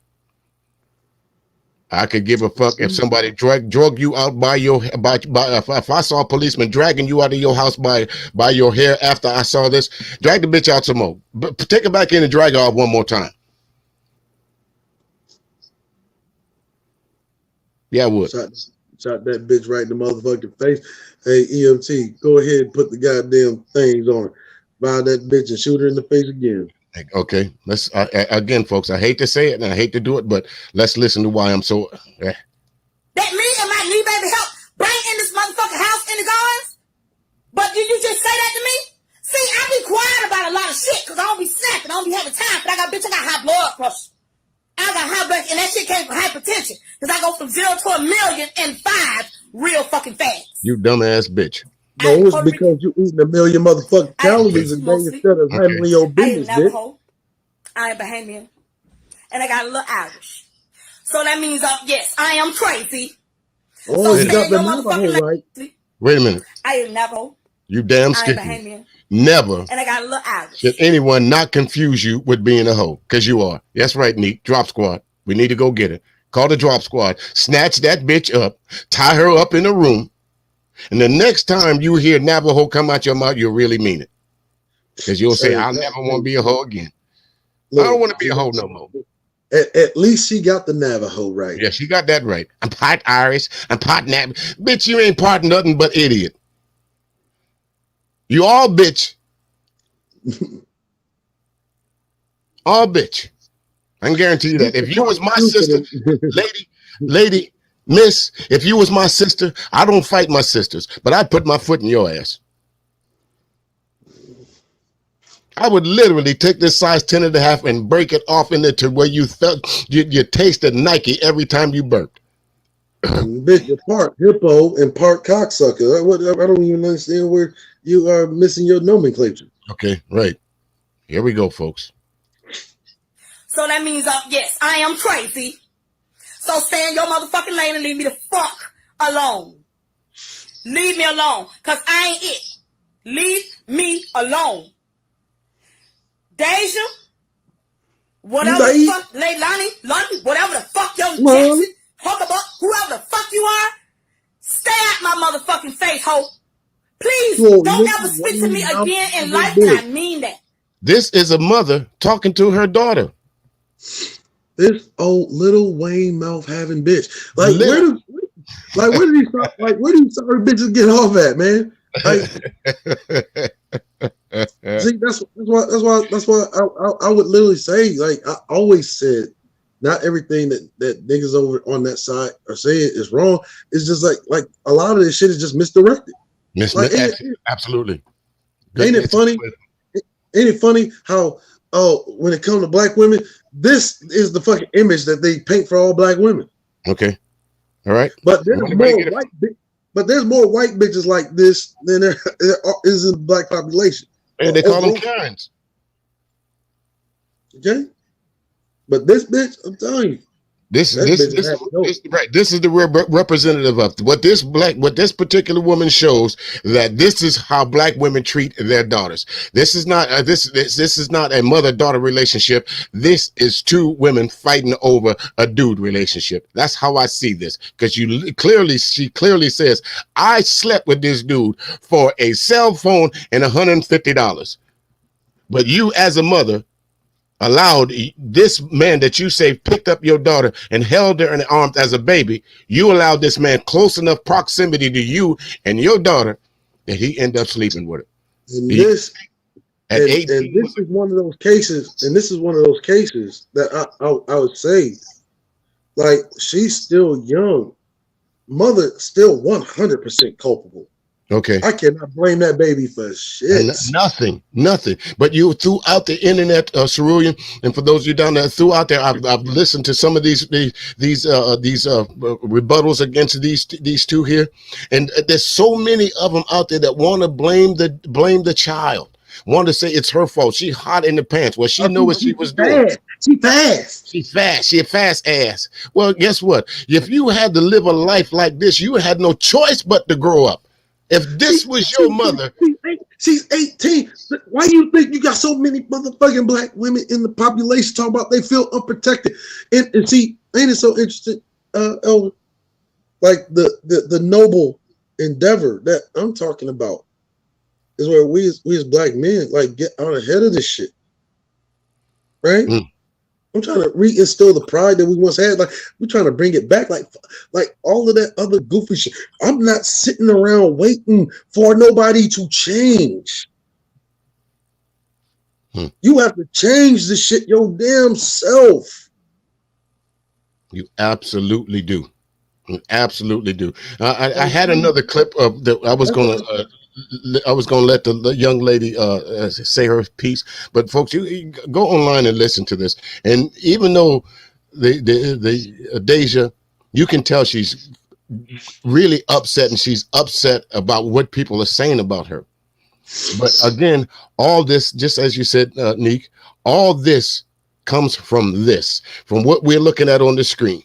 See, now I haven't seen all of this, but I did see like something with like the way that they were talking to the little girl. Like, hold up, I know y'all ain't coming at this little girl, and you see this old motherfucking voice. Yes. You mean to tell me that if you put these two together, if you saw one video, you had to see this one. So you mean to tell me, after listening to this woman right here, you mean to tell me you still can place the blame on how that child is? You still can instead of placing the blame squarely where it is, on the mother and that predator? Because I didn't realize this, Neek. I didn't realize it that they had a baby at 16. But see, me and the general, we go ahead about this shit, and that's why I was gonna say I understand what he's saying when he say put the onus on the owner. This is the type of case he would be talking about, and me and him, yeah, no disagreement with me. Nigga, you're absolutely right on this one. You would have no disagreement with me on this. You're absolutely right. But the thing about give me your look, I'm in that vicinity. I'm within 3 feet. Sorry, give me your trench knife. Say it again. I said, look, I'm in the vicinity. Look, they're like, Sarge, give me your trench knife. If I'm within 3 feet, that's a dead bitch. I'm not playing with this shit. Right. I hate to say it. I say it a lot. There's some things that need killing. What niggas fail to realize is all of the culling and all of the shit, like when they keep talking about that black on black violence. That's why I always say that this shit's necessary to a degree. We gotta correct ourselves. If we can't correct this shit, look, this is why the proliferation of we're talking about the violence on black men, and then you got a lot of young black men being raised by bitches like this. Yes. Yeah, absolutely it is. Absolutely it is. This is just a small part of what some of our children actually go through. Some of the very same things I say about some white people sometimes is the very same thing I have to say about women like this and men like this. They don't see our children as children. They see them as adults. Even the goddamn mama ain't got the goddamn sense. Bitch, what the fuck you record for? I don't walk. Look, that was my child. I walked that motherfucking house. Bitch, I know this ain't. I know you ain't record. Hey, just like she was whipping my motherfucking daughter butt naked live on camera. That bitch here would have been in my motherfucking. I'd be beating your ass. Yeah, the police would have to come get me. You would have to figure out a way to get under the clutches of my arms to get to the police. Yeah, you would have to. That bitch rolling. Make sure that all of that. Make sure y'all play that whole shit. Yeah, I'm not going to be the only one in jail because look here, that's child abuse. What you see right there in front of you. She stripped my daughter down. That's part of crime of passion. She stripped her daughter down, beating her on a live feed. 14. And let me go back to this dude. If she had a baby at 16, that means you were fucking her at 15. Now I don't know what state. If you're in the state of Florida, I don't think the legal consent age in Florida is 6. I think it's 16. So as a mom, when you knew that your daughter was having sexual relations with this grown, at y'all thought, 40-some-year-old man, why didn't you report him? Look, because you needed a cell phone. elder. Listen to the way this bitch talk. Listen to the demeanor, and look at who the fuck he talking to like this. She probably was fucking the nigga her damn self. She was. She admits it. She says, I gave you some pussy myself. Y'all excuse my language. I gave you some pussy myself. I didn't give it to you for free. I needed a cell phone and $150 when I was working at the Family Dollar. And you came over, I gave you some pussy, and I gave me what I need. And now you fucking my daughter. And this is why I be saying about like this endeavor that we have to undertake as men. Like, we gotta get this shit under control, bro. Like, we ain't no motherfucking escaping it. No. And when we see, to use your words, when we see dereliction like this, we would be derelict in our duties if we didn't report shit like this. If we didn't put this out to our folks. As it stands right now, maybe 5, 6 people, 7 people, 8 people might see this, but that's 8 people that will see it.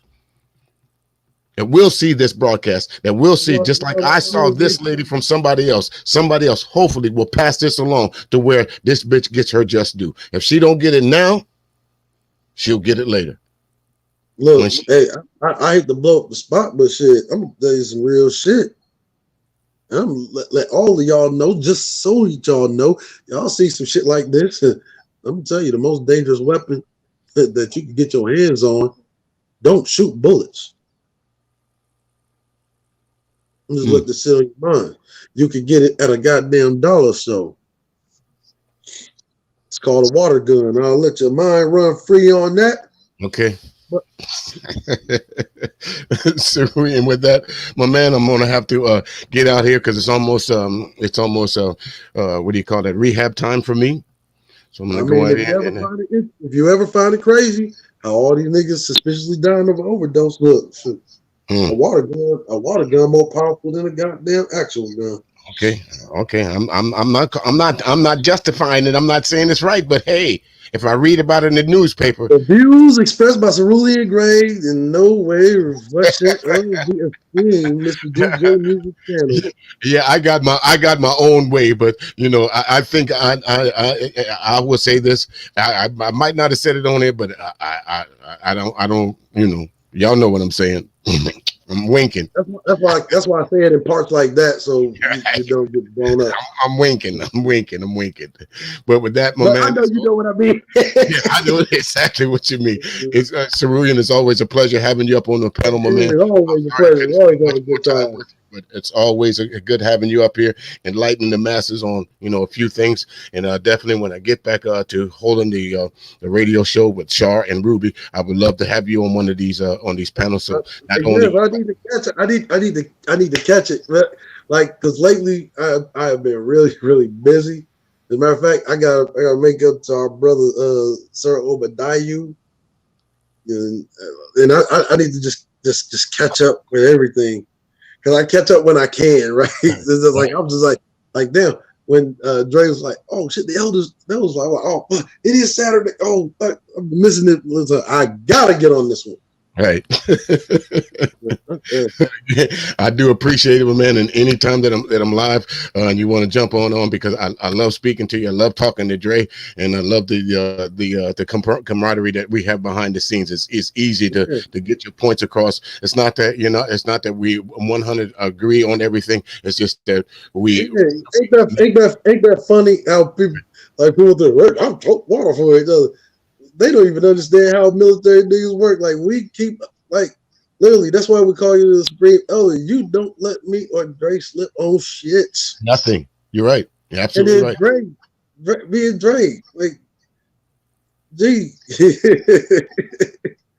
like, anybody, like, 2/3 policy, dereliction is an everyday fight, and nobody is literally above that shit. That's why we have that. And you're absolutely right. It is an everyday fight, folks, because as much as we like to talk about what white America's doing, we cannot fix ourselves just complaining about what they do to us. Part of the fixing has to come from within. Keep complaining about it, and then we got brothers out here, all kind of different solutions. We have not just the Great Faulkner Initiative. We got brothers, Black Brain Trust. We got young tech brothers. We got young finance brothers that's coming up with all types of solutions in order to create the finance to fix our own problems. Yes, absolutely, absolutely, 100%. I agree with that That's why I wholeheartedly. think, and that's why I think that why we love our esteemed lady Sheila and Sir Obadiah and our brother Rashawn and our especially our esteemed lady Shar is such an integral part of this and Ruby because really if it wasn't for Ruby we wouldn't know how to escape out of a lot of these damn Kobayashi Yeah, rules. yeah. She Or, gives us practice in the background, doesn't she? where you're ready to throw your hands up and Yeah, trap you indeed, in a damn manic loop. indeed. And again, folks, a little bit later on this evening, you can check out, as Sarun just said, check out Lady Shore a little bit later on with the what is it? Today is Saturday, right? So we are looking at why can't think of it right quickly. What's the show coming up at 6:30, 6:30 East, 6:30 Central, 7:30, and that would be what is the name of it, Shar? Why I can't think of it. Article reaction. That's it. There we go. Article reaction at 7:30 Eastern, 6:30 Central. Folks, make sure you come on back over to the YouTube channel. Check it out. There's a great show last night. I got it now. Too late. Yeah. I would say gratitude once again, esteemed elder. I would say salute to the nation, salute to the greatest fucking group of Americans. I don't give a fuck what nobody tell you. Long live the black nobility, Ebon Noblesse. Peace. Indeed, folks. And again, I'll use up what one of the young warrior Dre always says. No one's going to beg us to be great, folks. So get on out there and try and be great today. I got to get on up out of here. Got to go take care of some therapy. And I will see you folks a little bit later on this evening. If not, I will check y'all out this Sunday, Classic R&B Jams Radio. Make sure you drop on over and say hello to some folks. All right. With that, we out, yeah. Y'all have a good day.